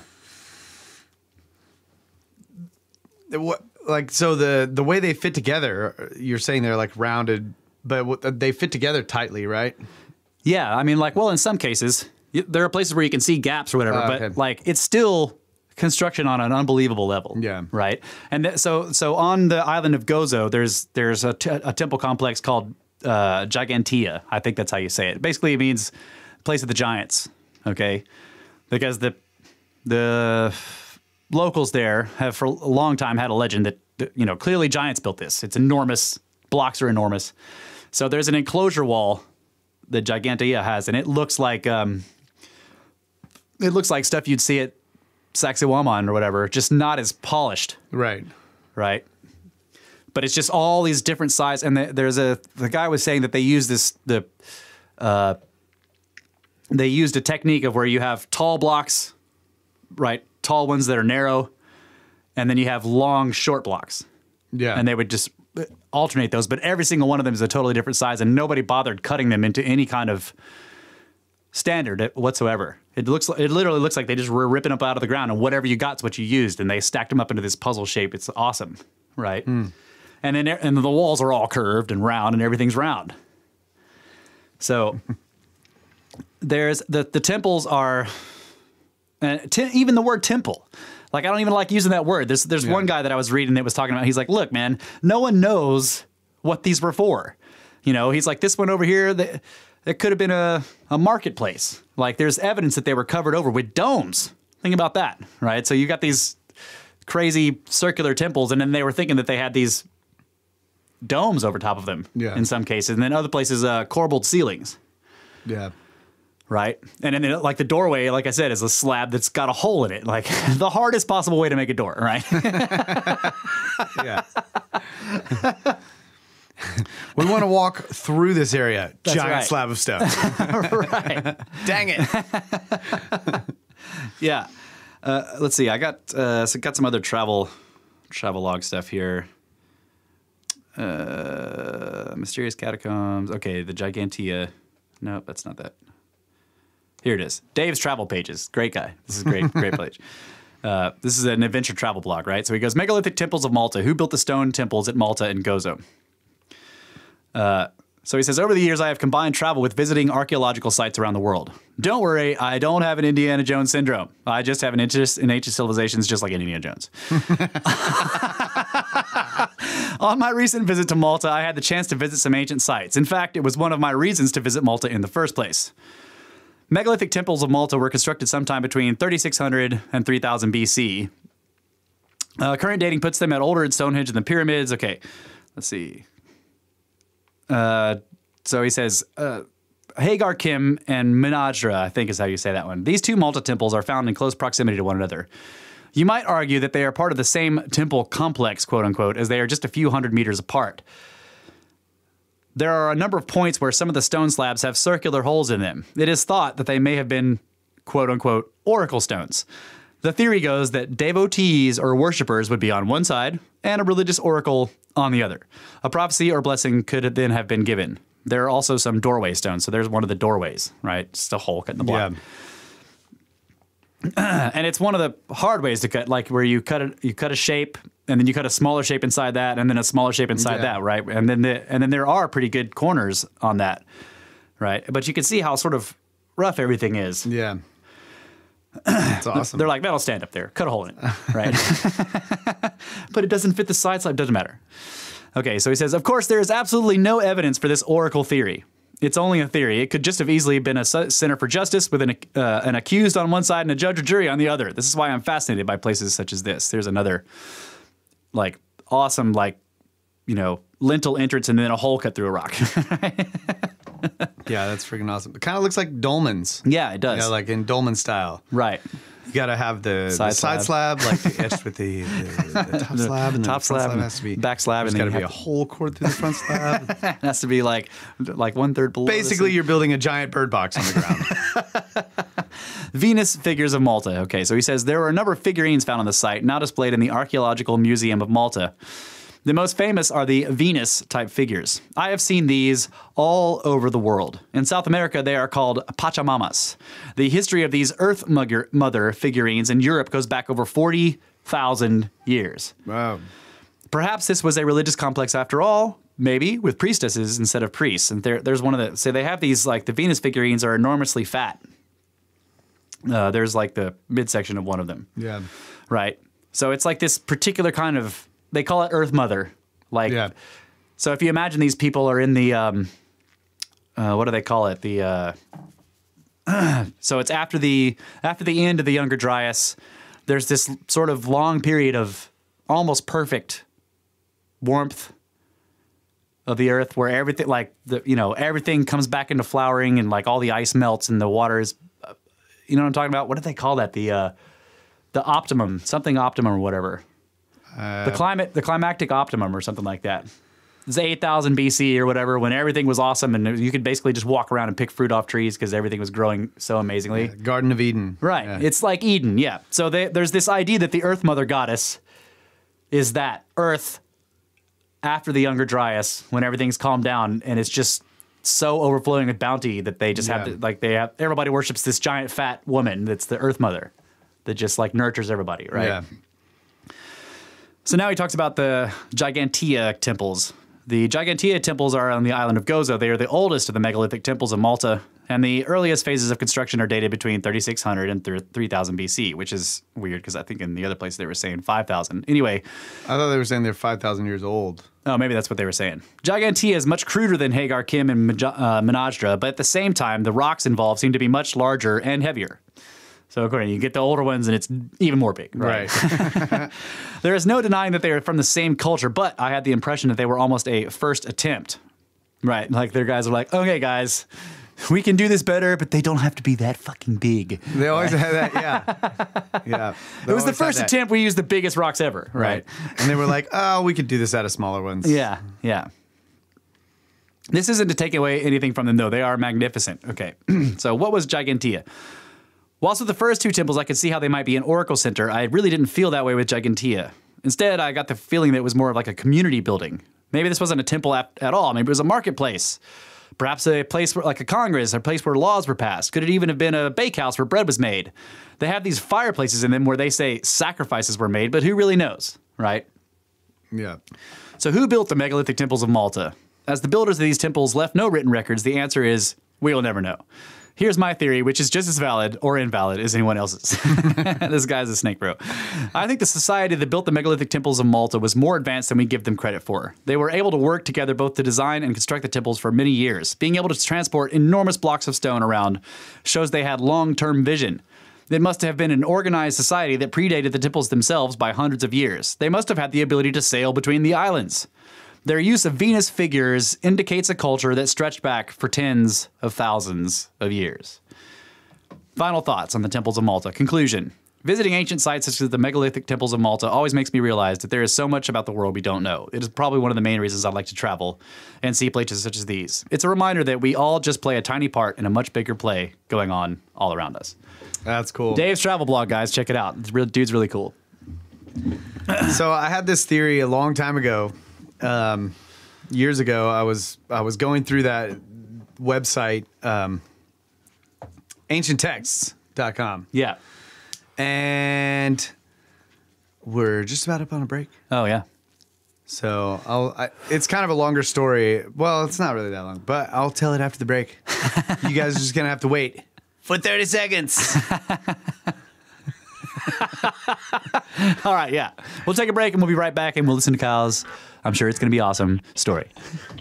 Fantastic story.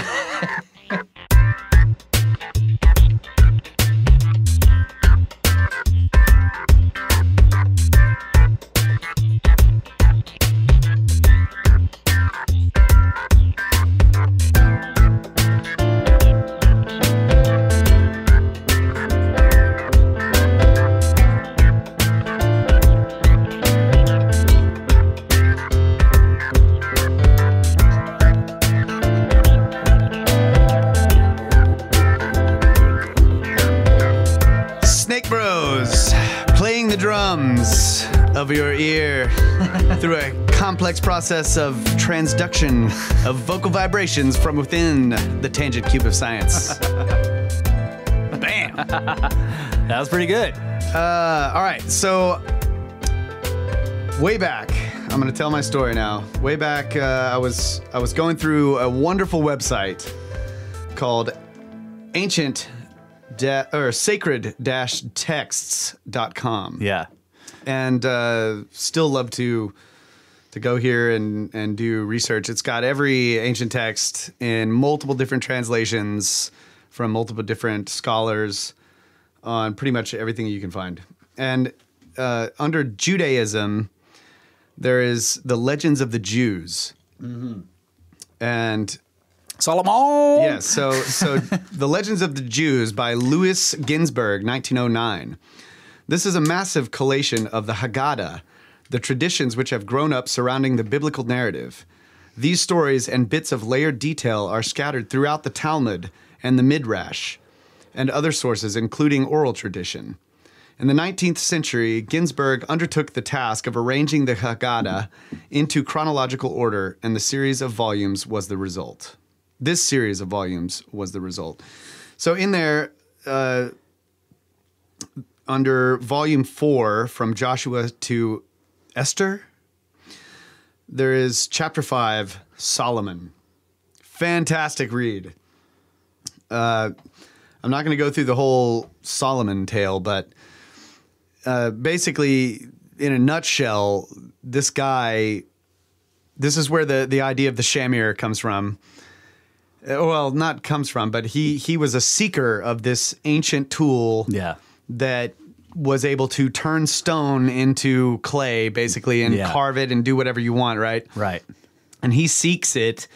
Among other things, he got a ring from God that gave him the ability to control the demons, and there were a whole bunch of these demons that he summoned, and then the bad ones he bottled up, and they became the legendary jinn, who are the genie in the bottle. Yeah. There were 72 others that he put to work for himself. He built all these temples, and one of them in the story describes him sending this one demon who was kind of a bad one that he kept, but he was just like pretty crazy.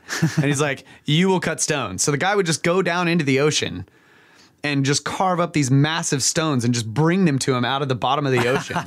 Right. So that you just like, imagine like bringing you these massive limestone blocks, and he built cities and all kinds of stuff. And anyway, near the end of this story in the Legends of the Jews of Solomon, long after he had,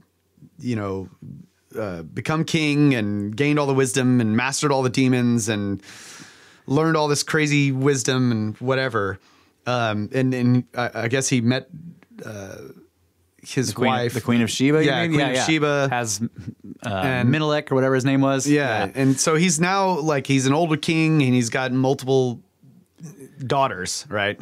Yeah. And one of his daughters, he had seen this vision in the stars, Oh yeah, which that's the story. foretold that his daughter would marry a lowly, poor, or Yeah.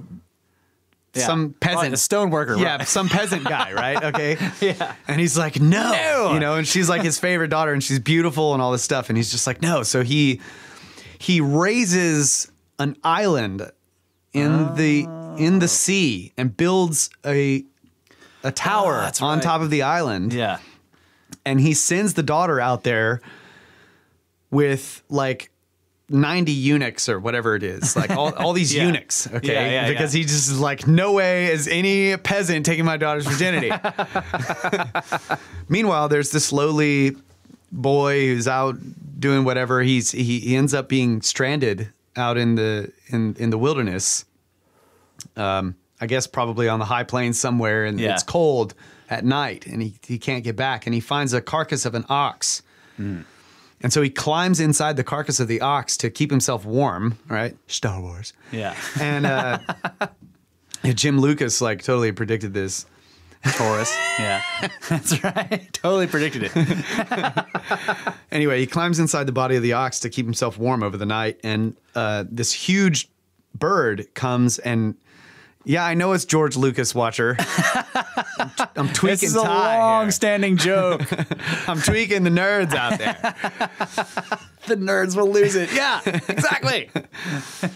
So this massive bird comes and picks up the ox carcass and carries it, and the boy inside. Yeah.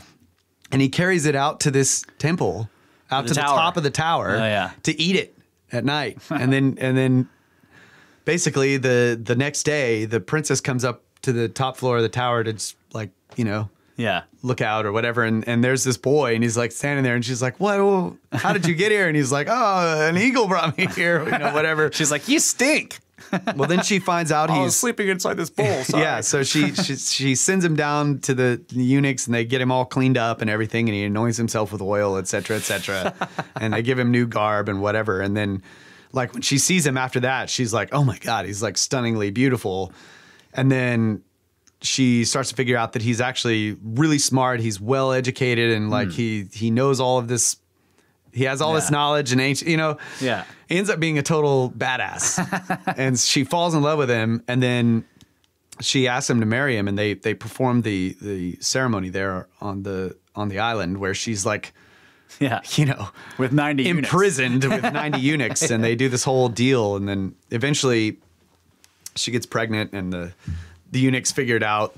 Solomon comes and is like, what the hell? Yeah. But anyway, he meets the guy, and he ends up like, oh my God, this is like totally badass. Like, he realizes that, there's sort of like, the classical lesson in there. Yeah. Where his own actions ended up causing the course. very thing that was predicted to happen. Right. But my whole interest in it, and at the time you had been showing me the hypogeum. This was years ago. Yeah. And that it's just basically on this tower that sticks out of the sea. Yeah. And then when it described that he raised this tower, and that the island is actually being shoved up out of the ocean, is still happening today. I was just like, oh my God, that's Malta. And the hypogeum and all that is like where all the eunuchs lived and everything underground. And and the temple was made for the princess on top. Hopefully she didn't become the Earth Mother, though, because giant fat. Or maybe that's what they thought was beautiful back then. Who knows? Yeah, I mean, it would be beautiful if we were all starving to death. Yeah. In an ice age. Yeah. But yeah, so I was just like, dude, that straight up was, that almost really bad demon guy that he kept, and went and just like drew that whole island out of the ocean, and then brought the massive, just peeled them up off of the ocean floor, what was the ocean floor. Yeah. And That's built really that cool. thing. And they used the shamir to go in there and cut out the hypogeum and everything. Man, imagine having a demon that you could just command to go get you giant blocks from the bottom of the ocean. Yeah. God, that would be freaking awesome. Yeah. What I've always been curious about, though, and I've been saving this one, is, what do they eat on Malta? And so I started doing this research, and they actually had this grain that they were able to grow there, and it was just really hard and difficult to chew. So they just crushed it up and crushed it up. Yeah. And then they would mix it with a little bit of milk and heat it up, and it was called Malta meal. And they ate it for breakfast every day.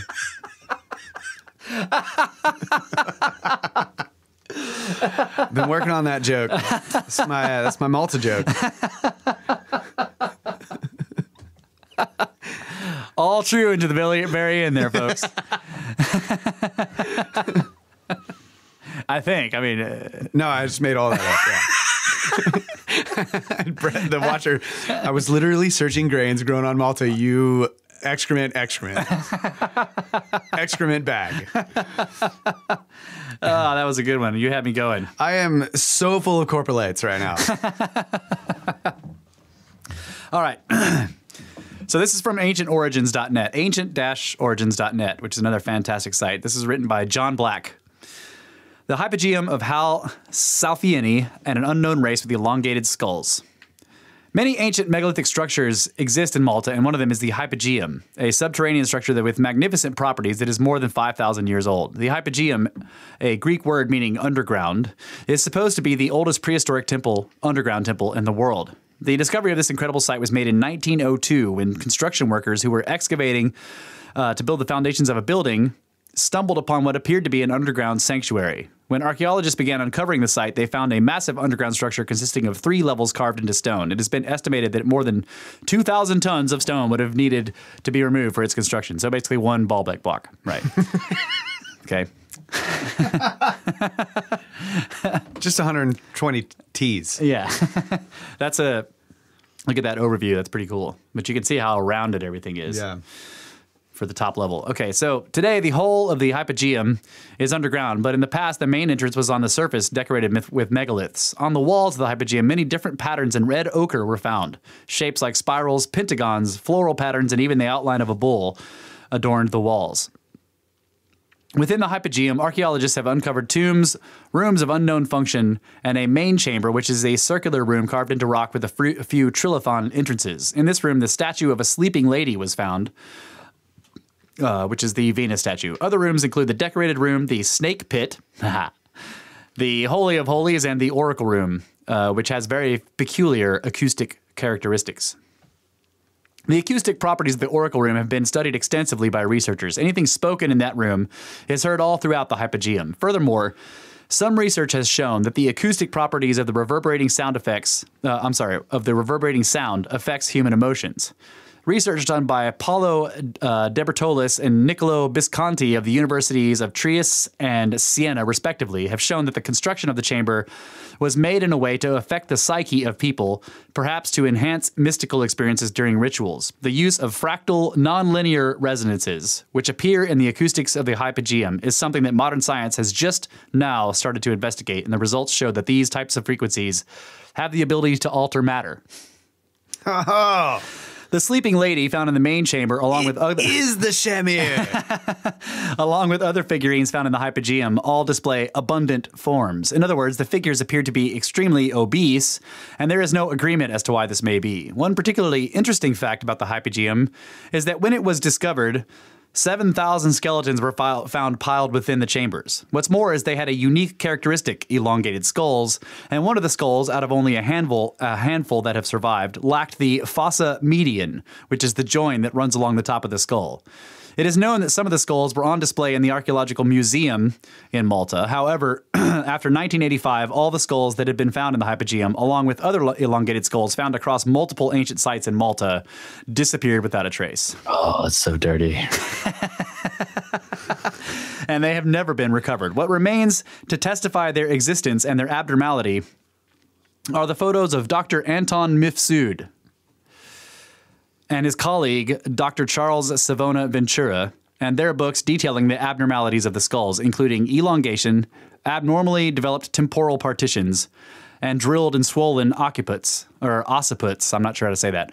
Supporting the finding is an extract written in the National Geographic magazine in the 1920s, describing the first inhabitants of Malta as a race with elongated skulls. Quote, From an examination of the skeletons of the Polished Stone Age, it appears that the early inhabitants of Malta were a race of long-skulled people of lower medium height, akin to the early people of Egypt, who spread westward along the north coast of Africa, whence some went to Malta and Sicily and others to Sardinia and Spain.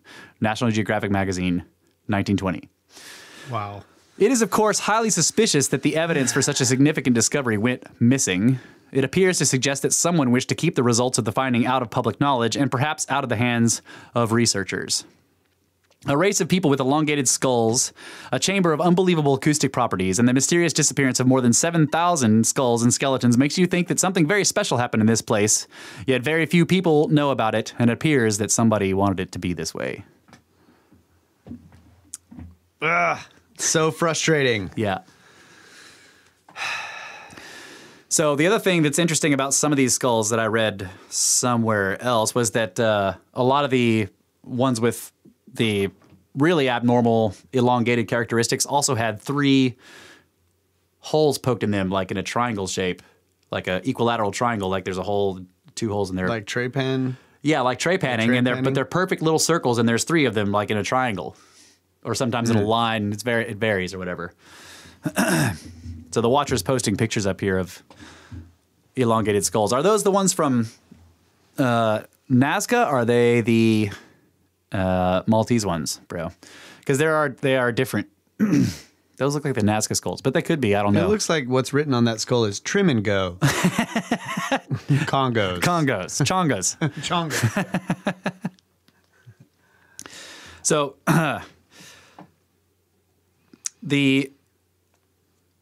and then there's, of course, the missing fossa median, the line that basically that all humans have, where the skull plates at the top join together, right? They start out separated at birth. The parietal plates or whatever. Well, yeah, this is the line that would join that. Join them, yeah. Join the 2, yeah. Yeah. They don't have that suture plates at all. Yeah, so the fossa median is what that's called. It's totally not there on the skulls.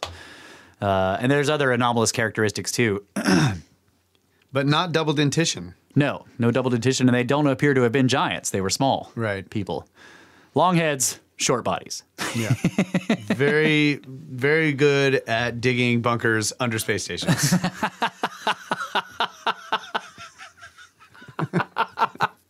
Yeah.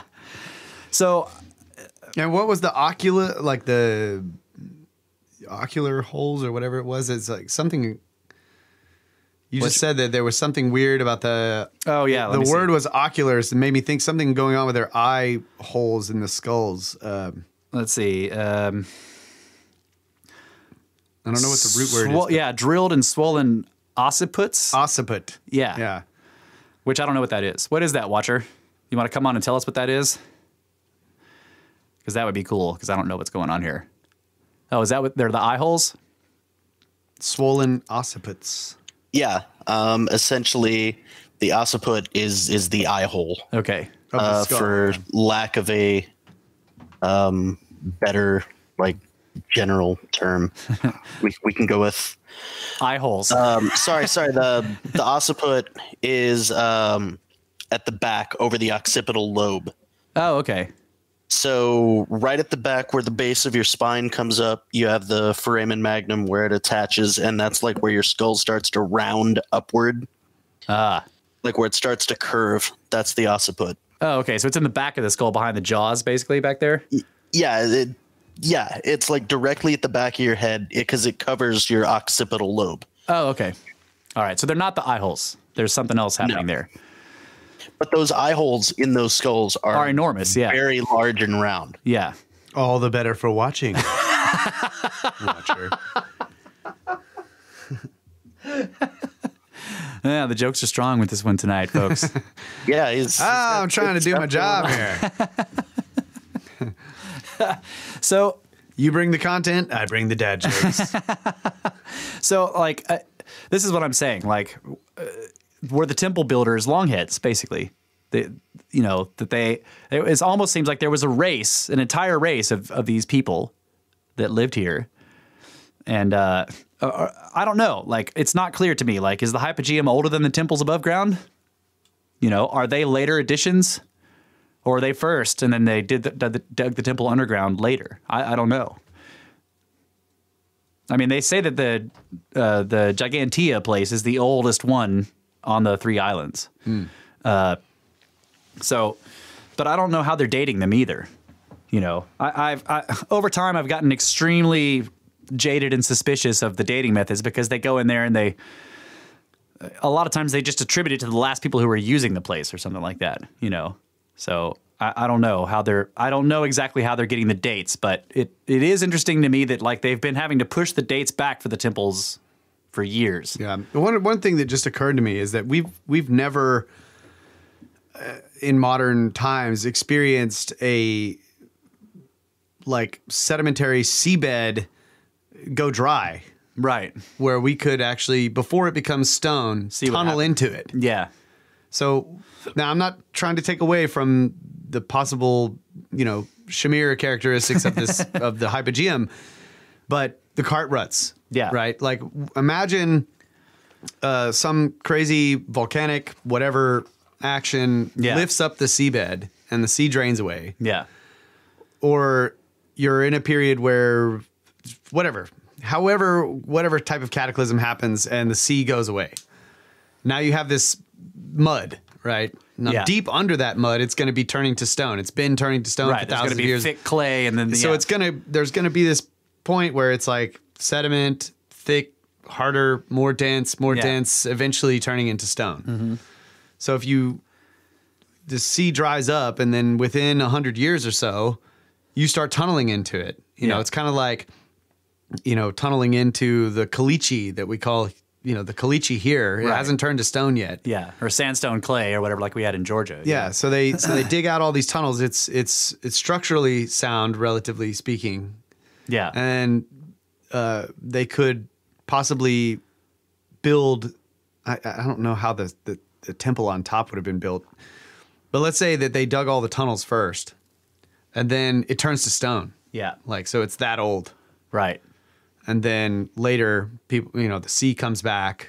There's all these tunnels there. Yeah. And some other people build on top of it. It's like a kind of like a Göbekli Tepe type marker. I see. But there's cart ruts, right, in this mud. Right.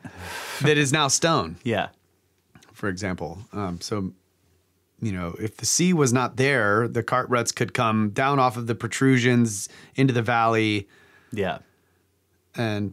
But I know that doesn't explain all the cart ruts either. Anyway, it was just an idea. I'd never really thought of that before. Like, what happens if a sea dries up? Can we tunnel in it? Or if just a piece of the seabed just lifts up out of the water all of a sudden, like what happens to it over time? And how long does it take for it to really harden and solidify? Right. Yeah. Because you know, like we use what we call caliche here. That's what I've always known it to be called here in Texas. It's basically limestone. That hasn't stoned yet. That's not a solid stone. It's lime stone particles. Yeah. And down to dust, you know, from any size chunk down to dust, and it can be crushed pretty easily.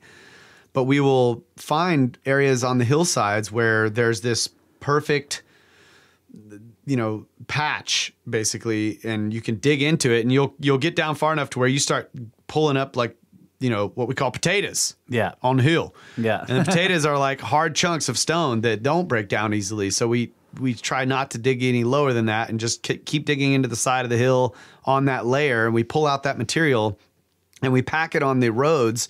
You wet it and pack it. And once it dries, it's almost hard. like a concrete floor. Yeah. Like I built a floor for a guy, a neighbor, and he had a 75-foot square covered barn area, and I took caliche. 7,500? No, 75-foot square. Oh, It was 75 feet by 75 feet. oh, okay, all right. Did I say 100? No, you just said 75-foot square. Yeah. Yeah, building. Okay, It's a barn, huge building, and I took caliche, that stuff, and just spread it out on the floor. Inside, it was a metal building. It was just covered. We just covered it with a roof, and I just set up a sprinkler in there, inside the building, and just broadcast a sprinkler until it was all soaked, and then I got a roller, and rolled the whole thing with a vibrating roller packer. Yeah. And I mean, it's like concrete. Yeah. After years of driving a machine inside there and turning tires and whatever, you'll break up dust. Yeah. So there's a lot of dust on it, but it is it's like Rock concrete hard. floor Yeah. practically, Yeah. you know, Right. but it can be, you could chip into it with a chisel. Right. So But caliche is like almost stone, but it's not quite. It's almost- for whatever reason yeah. it hasn't turned into stone yet. Yeah. Yeah. So, but you can imagine that, say, if that floor was undisturbed for, 1,000 years, it might Turn be into just stone, like yeah. stone. Yeah. It's just like a slow concretion. Right.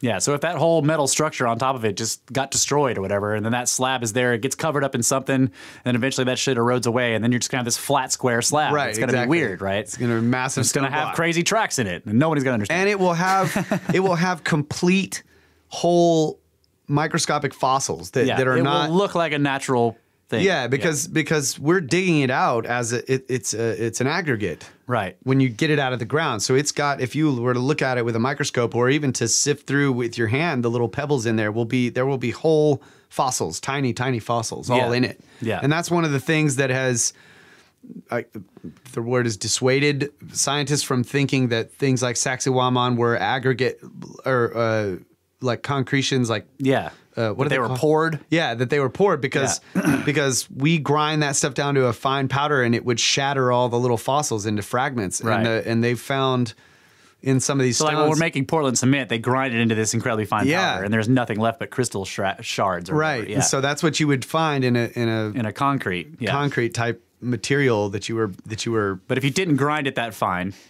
and you had some other way of solidifying it together using volcanic ash or whatever, Yeah. and some way to mix it into a slurry and pour it, then you could get these things that look like natural rock, but they're not. Yeah. Yeah. Because like these, like diatoms or whatever Yeah. tiny creatures might be in there, or even larger than that going through a modern day industrial process to grind it, they would get shattered. Yeah.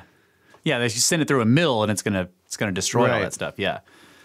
Yeah. But that stuff that we use it all the time, and if it's dry, if it never gets wet again after you wet it and pack it, which is what has happened under this building, it's just like a concrete Yeah. floor. Yeah. It'll slowly Dustify. dustify on the Yeah. surface. If you're driving giant machines across it all the time. Yeah. Yeah. Yeah. so I Yeah, don't that's know. a good point. But that doesn't explain the temple on top. Right. Right. Because those are obviously like slabs that were pulled up in there. You can see the hammer marks, Yeah. the chisel marks on them where they were.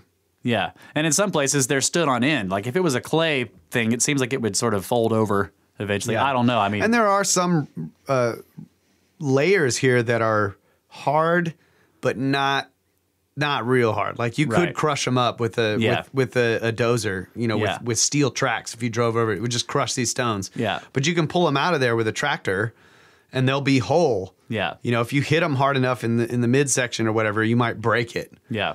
But it's not quite stone, but Right. it'll hold together pretty well. Right. And you could stand it up, and then maybe 1,000 years later, it might be stone. Right.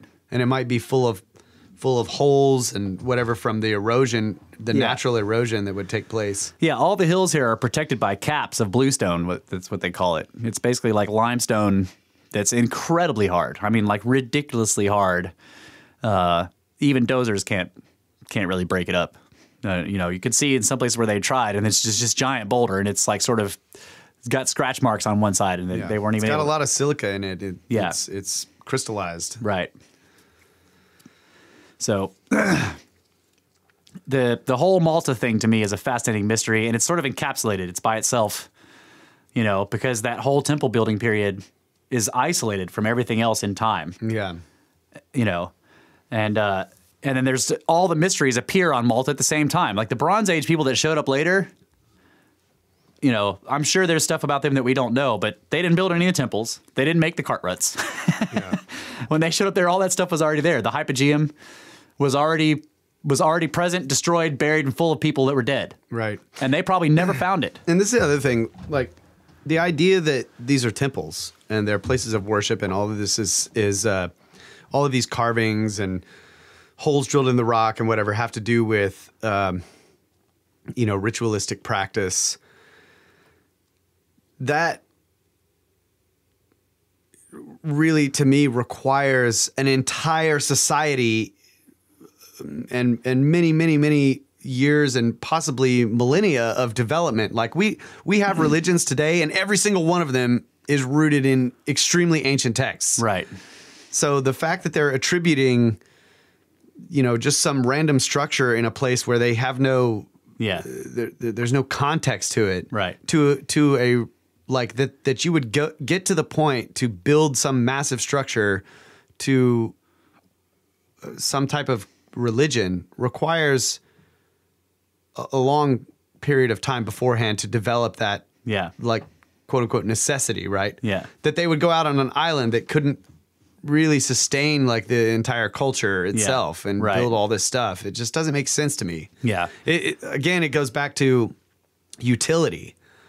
Like I think the better question to ask is why did they need to build this thing? Yeah. Yeah, I agree with that.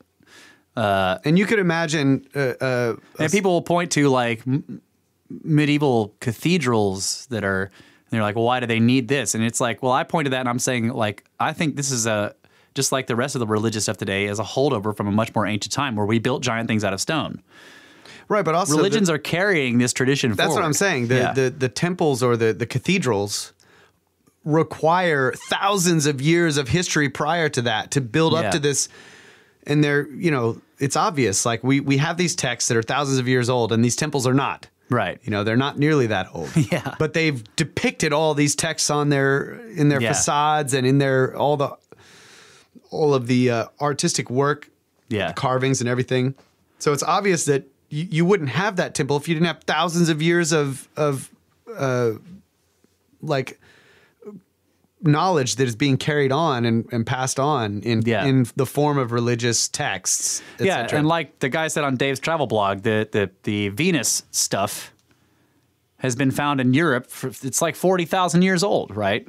There are cave paintings of this same sort of, and then they're all over the world too. But what did you say that they're in South America? They're called Pachamama or whatever. Like the big, enormously fat female figures wearing a pleated skirt. It's the same everywhere, right? Yeah. Sometimes they're naked. Sometimes they have on this pleated skirt or whatever. Sometimes they're reclining, So there's this famous one from Malta where she's like on one elbow and she's on her side and she's got this enormous belly and then, I guess what I'm trying to say is the closer you get to modern times, the more often you will see massive architectural undertakings that are dedicated to something that's thousands of years old. Some tradition that's thousands of years old, right? But if you go back, it's like they look at that sort of modern iteration, and then they assume that when you go back 5,000 years ago, and there's this massive structure, oh well, that was also this type of thing. Yeah. Well, where's the thousands of years of tradition before that led up to the requirement? To build this thing. Yeah. I guess what I'm suggesting is that I think that these oldest structures, like we talk about the Temple of Jupiter or whatever, is built on top of Baalbek. Right. It's the same type of thing. Like the Temple of Jupiter was built there most likely because of the great antiquity of the base of the foundation. Yeah. And we look at all of the stuff in Egypt in the same way. It's like there's all this stuff in Egypt with all of this religious whatever, quote unquote religious looking stuff going on and all of this culture. But then you have the Great Pyramid and the Sphinx that don't have any. There's nothing on them. Yeah, no carvings writing. And no writing and no. Right. It's like. So once again, you have this problem of like the original massive structures, which so many legends say built by the gods or built by giants or whatever. They are the thing that created the religious tradition that carried on for that. So it's like, yes, that's what I'm saying. It's like when you go back so far, the way I look at it now is you can't immediately assume temple just because it reminds you of some massive stone structure that was built to a culture that had thousands of years to develop. Right. Those are modern things. Yeah. And the reason why those modern things exist is because of those thousands of years of culture that were built on these incredibly ancient structures that were found. Right. By these people. Like, in other words, quant stuff. Yeah. Like that these gigantic stone structures which have been found since antiquity by people all over the world, have been quant-sucked into places of worship in some kind, or maybe the idea or is like that. Or it's kind of like what you say about the using the Egyptian culture as an example. That whole culture sprang up because of the Sphinx and the pyramids. Yeah. The Great Pyramids. Right. And now we call them temples, because right. that's our word. Exactly, because they started building temples, quote unquote temples, to dedicate to those, whoever it was, the gods or whoever built these the Assyrian civilization or whatever. Yeah. Yeah. So let's take the Colosseum, for example. The Colosseum was not built dedicated to any god. It was like, hey, let's party. Yeah. Right. But you could imagine. Let's watch lions eat people. It's going to be awesome. You could imagine that if in 1,000 years, when we've sort of lost all of this current set of knowledge, or it's been hidden or whatever, and there's like after a cataclysm, there's new cultures and they're discovering stuff, and they find this thing that they might like. There's ruins all over Rome, but there's this massive parts of the Colosseum still standing, that they might start building structures dedicated to the gods that built that thing. Right. And then later, thousands of years after that, we've got this whole lineage of people building structures dedicated to the gods of these ancient whatever. Right. That came from the original discovery of these structures. That's like, how could this have possibly been done by man? Yeah. It wasn't. It was gods. Right. Imagine the religious structures that are going to be built 10,000 years from now, dedicated to like Crazy Horse and Mount Rushmore, right? There are going to be temples all around those mountains. Exactly. That's what I'm saying. So like when you come upon a place like Malta, and this happens everywhere. We talk about this all the time. I don't know, therefore temple. Right. Like that's the meme. Yeah. Or tomb. Yeah. Temple or tomb. Yeah. I don't know, therefore tomb. I don't know, therefore temple. That's what the archaeologists do. It's like they immediately go into, oh, well, this is the result of religious practices. Right. And it can't be scientific. It can't be economic. Right. It's purely religion and control is what they talk about. Right. Yeah. And really the most modern iteration of that type of thing is the cathedral building. Yeah. Right. And that was a very specific thing that was most definitely dedicated to the preservation of these ancient texts. Yeah. That were collected all over the place. Now they're looked at today as, oh, they were built for religious purposes. But I don't look at them like that. Right. I look at them like this thing was built to preserve what was written on paper and is being copied. And of course, that cathedral houses a library of all these texts that were copied. Yeah. But it's even written in the very stone of the building. Right. You know? A lot of times they were commissioned by what was the ruling people at the time, which in some cases were religious people, right? So like you have, since the government is basically a religion at the same time, they're the ones commissioning these works, but these guys who came to build them were building them in the context of like, okay, this is a temple, but they're preserving all this ancient knowledge in them at the same time. Right. Right. Yeah, that's a good point. Yeah. All right, we got to take a break. We will come back for the final segment and finish out the show talking about this weird ancient shit.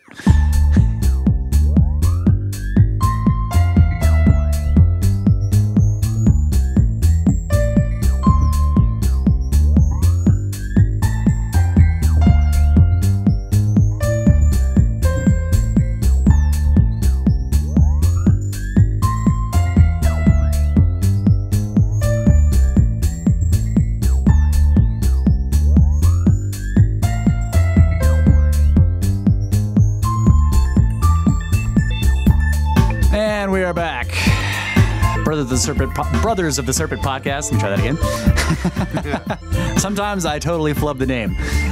Brothers of the Serpent podcast, talking about the mysteries of Malta. And we just found this.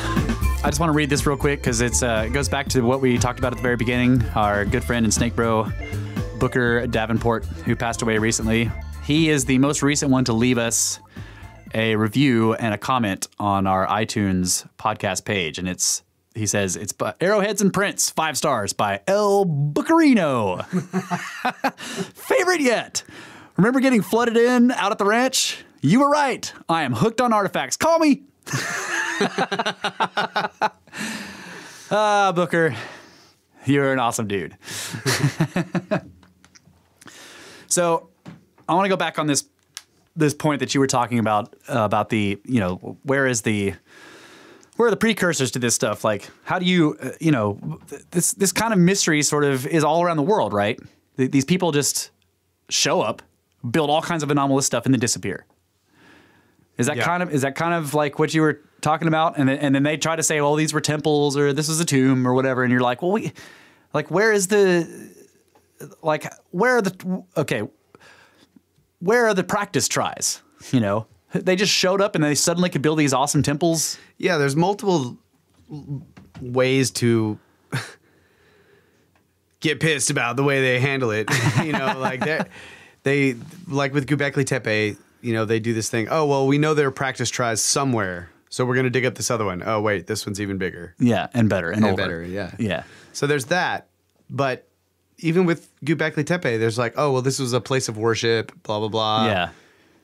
And no evidence anybody lived here, so it must be right. a temple. And it's easy for us now to say when we find some massive stone structure to say that was a place of worship, because we look at other massive stone structures and we see that people worship there. Yeah. And they still do today. Yeah. And then we look back at the Romans and we see that they built massive temples out of stone to quote unquote worship. But every single one of these more recent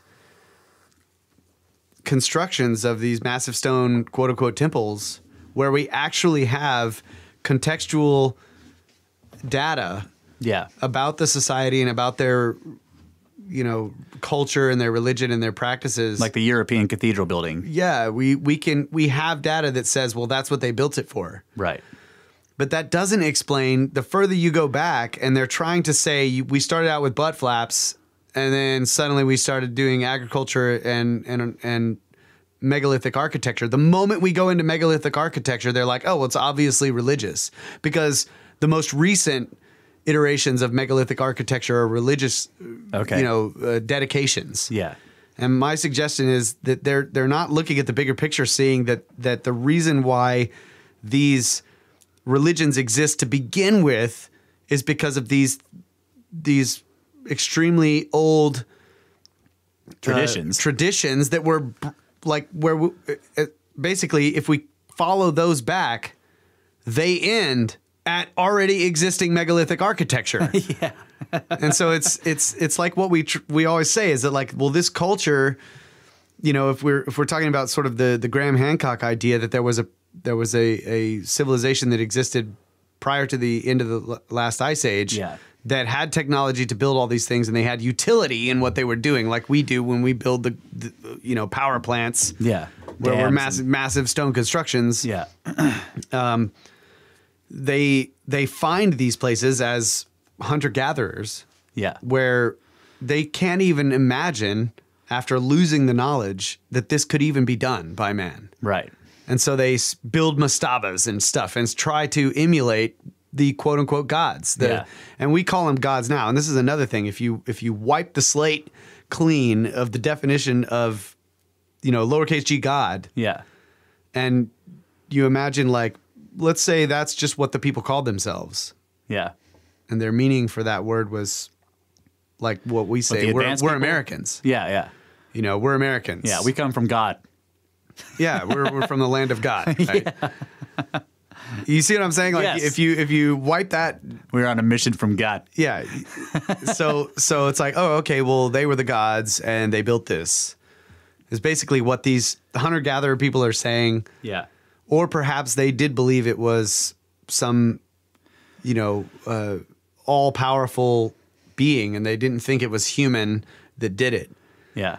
So I mean, imagine being, a primitive, or even like just not necessarily primitive, but like you're in a post-cataclysmic state.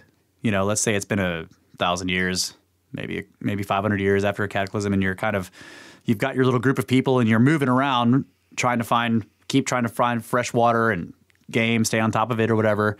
And then you're in this canyon, and then you come across the half-buried remnants of some hydroelectric dam. that just fills the freaking canyon, but half of it's covered in collapsed stone, and and you just see these enormous constructions sticking out, and maybe there's remnants of the enormous ceramic, you know, all the weird electrical stuff sticking out of it with no wires left. It's just with these crazy towers and things sticking out of it, and a lot of it's crumbled down, and maybe you find your way into part of it. There's just an enormous 3-dimensional warren of tunnels underneath there with all kinds of stuff you can't understand, and signs with pictures of people doing things. Right. You know, half of it's filled with mud. You know, like that would probably blow your mind if you had completely forgotten about all this stuff, but you would have these legends that you had been carrying along about the gods, about the ones who came first. Right. Who were able to do all this crazy stuff, and here you have found one of their places, clearly. Yeah. And that's what I'm saying. You can replace that word. Like they had the powers of the gods, right? Or in the story you're telling, those people could be saying they had the tech of the Americans. Right. And so tech becomes synonymous with magic. Yeah. And Americans becomes synonymous with gods. Right. Thousands of years later, after they tried to excavate the dam and they built all this other stuff and they plastered over the surface and carved all this stuff all over it, yeah. And they built small imitations of it. Yeah. And then later cultures, like as they start to learn from the construction of this dam, they start doing better and better stuff. Yeah. And you can see later that, okay, well, this culture developed and they got better and better and better. And then they started damming up the river and all this kind of stuff. But there's this really ancient dam. Yeah. That was attributed to this one king. Right. You know, well, he just went back and restored it. It's the same story we've gone over with Egypt and the pyramids and all of those things. But it just occurred to me that to assume, like, say an archaeologist or whatever, whoever's just studying this site, like on Malta, for them to assume temple, if they really think about what a temple is, and even the more modern iterations of temples, like the cathedrals, it requires thousands of years of legend and protecting and passing on oral tradition and all this kind of stuff over and over. And that's in other words, what I'm saying is that is more far-fetched than it is the requirement of a technologically advanced society. Right. Because that only takes, as we have proof, a couple of 100 years. Right. From horse and buggy to going to the moon. Right. So or if there's influence from somewhere else, right? Like Patrick, our friend Patrick, SnakeBro, was pointing this out about Japan, right? This thing that happens with Japan when it was like they suddenly opened the ports. Like Japan had been isolated for hundreds of years and they had like developed all this beautiful artwork and all this kind of stuff, but technologically they had sort of stayed the same. Right. And then all of a sudden the ports open and 50 years later, they're just incredibly advanced, right? Because there was an influence.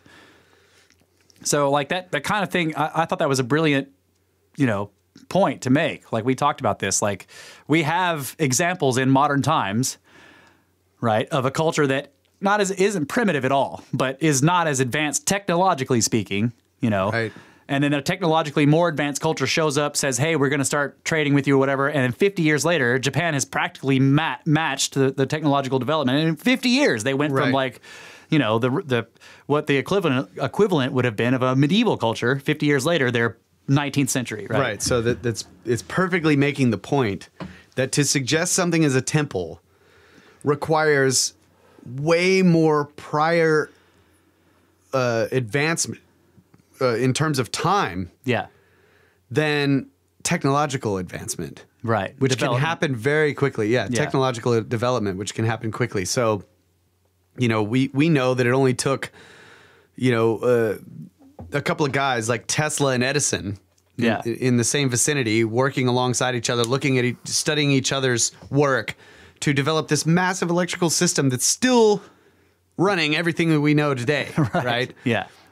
And those two guys were like these pioneers. Like before them, there was just not much advancement in that at all. Right. People were experimenting with it, but it was a kind of an elite toy. So these two guys like start inventing stuff, and then that just completely redraws the whole surface, of the planet. Yeah. In this new type of technology. Yeah. That's, they've poured massive slabs and built these huge power grids, and the ceramics and certain elements of those things will remain for thousands of years. Yeah. What do you think people are going to think, like, if there's a huge cataclysm and a whole bunch of stuff gets covered in mud and then later it erodes away? There's going to be just lines of petrified wooden poles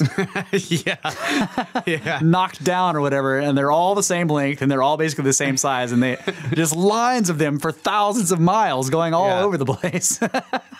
Same kind of wood, same size, basically just all over the world, right? Yeah, and there will be areas where they're just following one line. Yeah. And then eventually it'll come to an area, and there's just thousands of lines going in all different directions. They're like, what? That was like a neighborhood.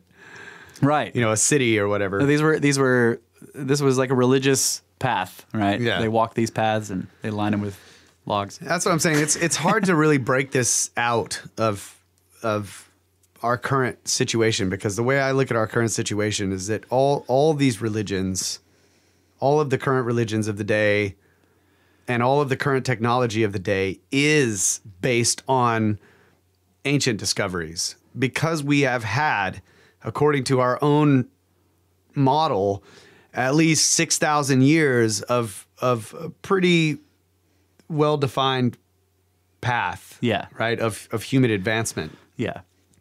Now, the fact that there's darkness beyond that, and then 6,000 years before that, there's Göbekli Tepe. Yeah. It's like, and then 10,000 years before that, parts of Gunung Padang, which is like obviously we're missing some pieces of the puzzle. But if you say try to what is it, the two things, isolationism and diffusionism? Isolationism and diffusionism. Yeah. So if you imagine this perfectly isolationism world, I don't believe that you can have any of the things that we have today. Right. You can't have that. Diffuse. Yeah. Right. And we know, like we've talked about, Columbus sailing, in 1492 or whatever, 1493. Yeah. And he had maps. Right. Where that's why he went. And some relics from ancient Egypt and whatnot. So it's like we can really, you can't really separate what we have today from these ancient cultures in the past, because it has been, even though there have been dark ages, there has been things that have been preserved, right? Yeah. And religions are largely based on this art and of how to preserve knowledge of the past. Yeah. And so to imagine this perfectly isolationist society that develops it, and even if it was the first, like there has to have been the first advanced culture. Yeah. And if we had archaeological evidence of the first advanced culture, which I don't think Göbekli Tepe is, no, we most likely could see, if there was a good enough preservation of their development, we would be able to see that path of their discovery and development of these things. So the mastabas become pyramids and so on and so forth. Okay. Well, I mean, like, today we build things in the middle of nowhere that are incredibly advanced, right? So like like that same hydroelectric dam, you go out in the middle of the desert, like Hoover Dam, for example. It's in the middle of the mountains, there's not really stuff around it except a road. So you might find that site perfectly preserved or partially preserved, but everything else is gone or underneath a whole bunch of stuff. I agree with you, because you're talking about a society that's already advanced enough to build the dam. Okay, yeah. I'm just saying that, like, I agree with you too. Finding the dam doesn't necessarily mean you'll find the development of the dam, right? Yeah. Is what you're saying. Yeah. And I agree with that. What I'm saying is there could be an example of the beginning of this isolationist society where you can see they were building grass huts and whatever, and then somebody invented something, and you might find that. Like there are some small examples. Oh, yes. Of that type of development, right? Yeah. Like we have certain examples of the technology from the atlatl to the bow and arrow. Yeah. Right. And we see how that develops and whatnot. So that really is an idealistic idea that you could find the first civilization. Yeah, and the beginning of it. As well. Like you're not just going to find the quote unquote temple that they built. Right. Right. You're not going to find the Hoover Dam first. No, that is what you're going to find first. Yeah. Right. That's what I'm saying. So you find the final most awesome advancement things they built because those are what last the longest. Those are what last in the some longest. cases, like you find the artifacts, like the stone tools. Yeah. Right. Which are obviously primitive, quote Yeah. unquote primitive. But that doesn't, and you might, after digging in tons of different spots, see this, somewhat a development. Yeah. But still, it's very localized. Yes. I think that trade is a big deal with development. Like, think of what happened with Europe and this, with the Silk Road and the connecting of the East and West in the old world. Yeah. Right. So the Watcher's pointing out, he says, the more our world becomes connected, the faster our advancement accelerates. The advent of the internet is a prime example, right? So think of the Silk Road as the very beginning, like an example of the beginning of the internet, right? We're connecting a vastly separated part of the world together. And the bits of data that are going back and forth are trading caravans, right? So a trading caravan goes from Europe to China, sells a bunch of weird European stuff to Chinese people and picks up a bunch of weird Chinese stuff and brings it back, right? And so these people are exchanging things here, right? So you got some guy in China looking at some strange European clockwork, and and then in Europe you got some dude taking apart some Chinese firecracker, right? On both sides there are going to be people that buy the little trinkets and then take them apart to see what they do. Yeah. You know what I'm saying? And then that expands advancement. And I know the Chinese were badass with clockwork too. Don't get me wrong. I'm just giving an example. Like going back and forth, there's diffusionism, right? The Silk Road caused advancement on both ends because of the trade. Right. And then it also caused advancement in all kinds of other things in terms of like transportation and like how do we get these, the logistics of getting this stuff together, and then how do we get it across, and like, vehicles and everything like that, building the road, there's all kinds of interesting stuff happening there. And eventually you get to this like massive connectedness that we have today. And we can exchange ideas at the rate of the speed of light through or close to it through our network, right? Yeah. So I can look at your little clockwork trinket from the other side of the world on my computer without having to like wait for a caravan to take 8 months to get here, Yeah. And like I can be like, look at this idea I've got, and then you could be over there and be like, oh yeah, so that looks cool, but how about if you try this? And I'm like, oh yeah, that's even better. And we go back and forth, which is what happened very slowly with caravans, Right. So, and then of course, there's also the interesting thing of the development of the post, the passing of messages, just purely carrying a message from one place to another. And you just look at the development of mail, right? Yeah. I think that stuff is fascinating. Like, or even the development of the ability to transfer money from one place to another. If you're going to go on a big, in the Middle Ages, if you're going to go on a sort of a caravan travel across Europe, you don't want to carry like, 100,000 pounds in gold in your cart because it's so easy to rob you, right? So you could go to a Templar bank, a Templar temple, quote unquote, and they would just give you a written script. You would deposit your gold there with their bank, and they give you a written script, and then you could take it to any other Templar place in any other city and give them that script, and they'd give you your gold. Yeah. Right? So that massive technological advancement, right? Right. So that kind of stuff is all fascinating to me, like the development of money, the movement of materials. But still, see, this is what I'm trying to do is look at this, try to come up with what would be the development of the very first technologically advanced culture. Yeah. Right I don't now, think we have any idea. No, I don't. I don't either. But that's the part that it's trying to work on that gives me the idea when I compare to everything that we're studying now in terms of our ancient past, and the idea of how so many of these things are all attributed to religious practices or like some mythological idea that this culture developed. And I'm going to tease something a little bit here. Bernie Taylor Yeah. He's writing a book or wrote a book, is about to be published, called Before Orion.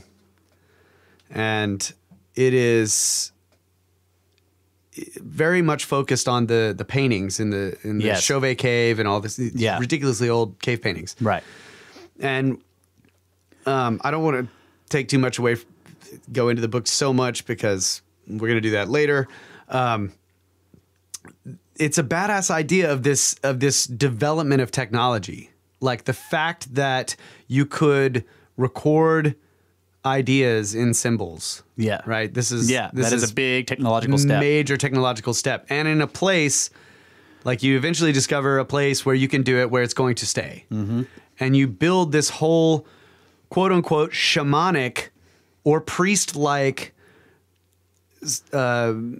custom about it. But it is not religious. Like this idea of religion, I guess what I'm trying to steer away from is this idea of a practice of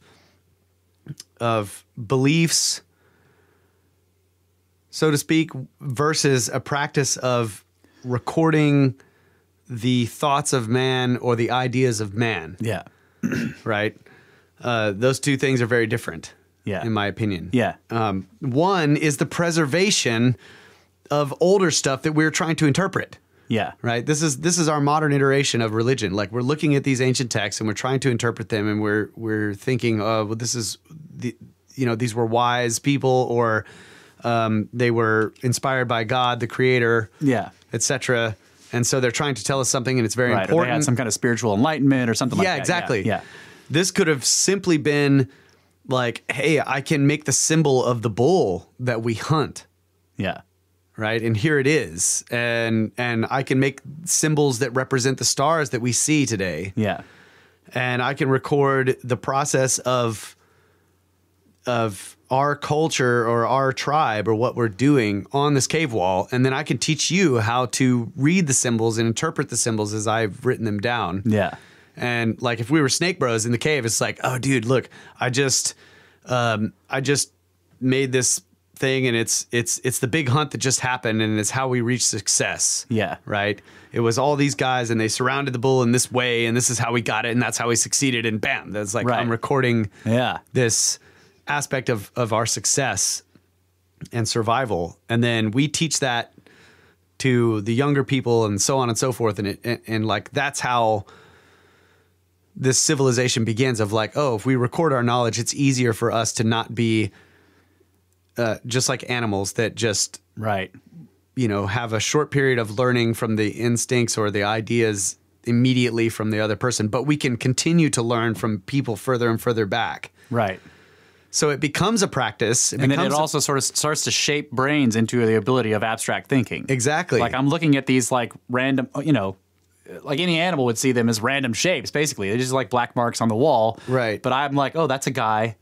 And that's another guy, and they've got spears, and that's the bull. Right. Right. And so you begin to like shape this sort of abstract thinking that eventually becomes symbols for words and so on and so forth. I see what you mean. And if I can build this thing with these paints, I could also build something with stone, because I'm in a cave and I know that it's been preserved for 4 or 5 generations, where I know my great-great-great-great-grandfather started this cave. Like I could build a cave out there because we have to move. Like the cave that the Vikings built. So we moved to these plains and there's some stones over here. It's like, well, I'm going to stack them up and cover it. Yeah. And then paint it all on the inside. Yeah. Everything that I can remember. Right. That's cool. And so you start to build these things, and it's like later they're found, like way later, when they become awesome and they're huge and whatever, and they're recording all this stuff inside them. There's all this recorded stuff. We find them, it's like, oh, this is a temple dedicated to the blah, blah, blah. And it's like, no. This was a library, and it's always been about the internet and libraries. Right. Everything. Yeah. And it's only, it's like, then we lose it all. And then the few remaining people that survive the cataclysm are walking along trying to struggle to survive, and they find the cave. And they're like, oh, that's how they did it. Yeah, they find the building. Let's try that. They find the building, and it's like, man, they did this, and they preserved this, and holy smokes, we got to do this. Or even if they just find a cave to hide in and there's a painting, and they're like, oh, look, that's how they hunted the bull back in the day. Right, exactly. Maybe we could try this and get some food. Yeah. That's so cool. it's like we've gone through these cataclysms, we've gone through these dark ages, and we've reemerged and we've rediscovered the. This is what I'm saying. We are so many times over removed from the real development of the first. Yeah. That we no longer have the context to even look at an ancient structure and say, Yeah. you know, well, what could it have been? It's like, oh, well, this is obviously a temple because all of them are temples. Right. Because all of them are based on religious practices, and religion is mythological and Yeah. et cetera, et cetera. It's Right. That's good, man. That was a good rant. That was fantastic. I didn't have to do anything. Oh, that was really great. See, guys, this is why he is my co-host. You know, I go on rants like that, but that was a freaking And then you class develop A rant right there. Malta meal. Because you gotta keep eating while you're wearing your butt flap, standing up giant stones on a fucking pyre in the middle of the fucking ocean. All right, that was the show for this week. I hope you guys enjoyed it. You can get a hold of us at brothersoftheserpent@gmail.com. Sorry about that. You can visit the website, brothersoftheserpent.com. Comment there. Check out the encyclopedia and the glossary. That's right. And check us out on Twitter. Twitter's going strong, guys. At SNKBRS. Snake Bros with no vowels. And make sure to share the shows. That's right. And don't forget to donate to our pyramid scheme. Send us $1. Or $3.14. That's right. 3.1. We'll accept 3.14 or even 3.14 Bitcoin. 1.08. That's right. And don't forget to give us reviews on any medium you can give us reviews on. And also, we have this is awesome. We have not ever put our shows on YouTube. We do have a Brothers of the Serpent YouTube channel, but all of it is like, okay, there's two things there. A bunch of videos that I put up there a long time ago that are just goofy stuff that I did personally, not connected to Snake Bros. And then there's all my old Snake Bros research. I've got these giant playlists of videos about Snake Bros stuff in there. Other people's videos, right? Oh, that's cool. A lot of them are probably gone now because stuff gets removed. But we have this dude that we met through Twitter. His name is Brandon Ricks. His Twitter handle is @HistoryShift. He has a YouTube channel. Go check it out. I just did the narration for a short video he made on the recat structure and the fact that it's probably not Atlantis. It was a pretty good video. I volunteered to do the narration for him for it, and we did that together, and he posted it. He has volunteered to start putting our podcasts together with slideshows of pertinent images for us. Like, this is a Massive thing that like job. we've known we needed Oh to my do, gosh. but yeah, it's an enormous job, and we haven't done it. We procrastinated or whatever. And he's like, dude, I'll totally do it. He's just sent me the first draft of episode 80, which is the one I recommended he start with because I've got a bunch of pictures already up on the website. So this guy is awesome. He's going to be putting up our shows or giving them to me so I can upload them. So we want you guys to go check out his channel, check out his stuff, and follow him on Twitter. So At History at Shift. History Shift. Thank you so much, bro. We really appreciate it. Wanted to give you a shout out for that. So Yeah. Thanks a lot. that's right. Good night, Adamu. Get back to work.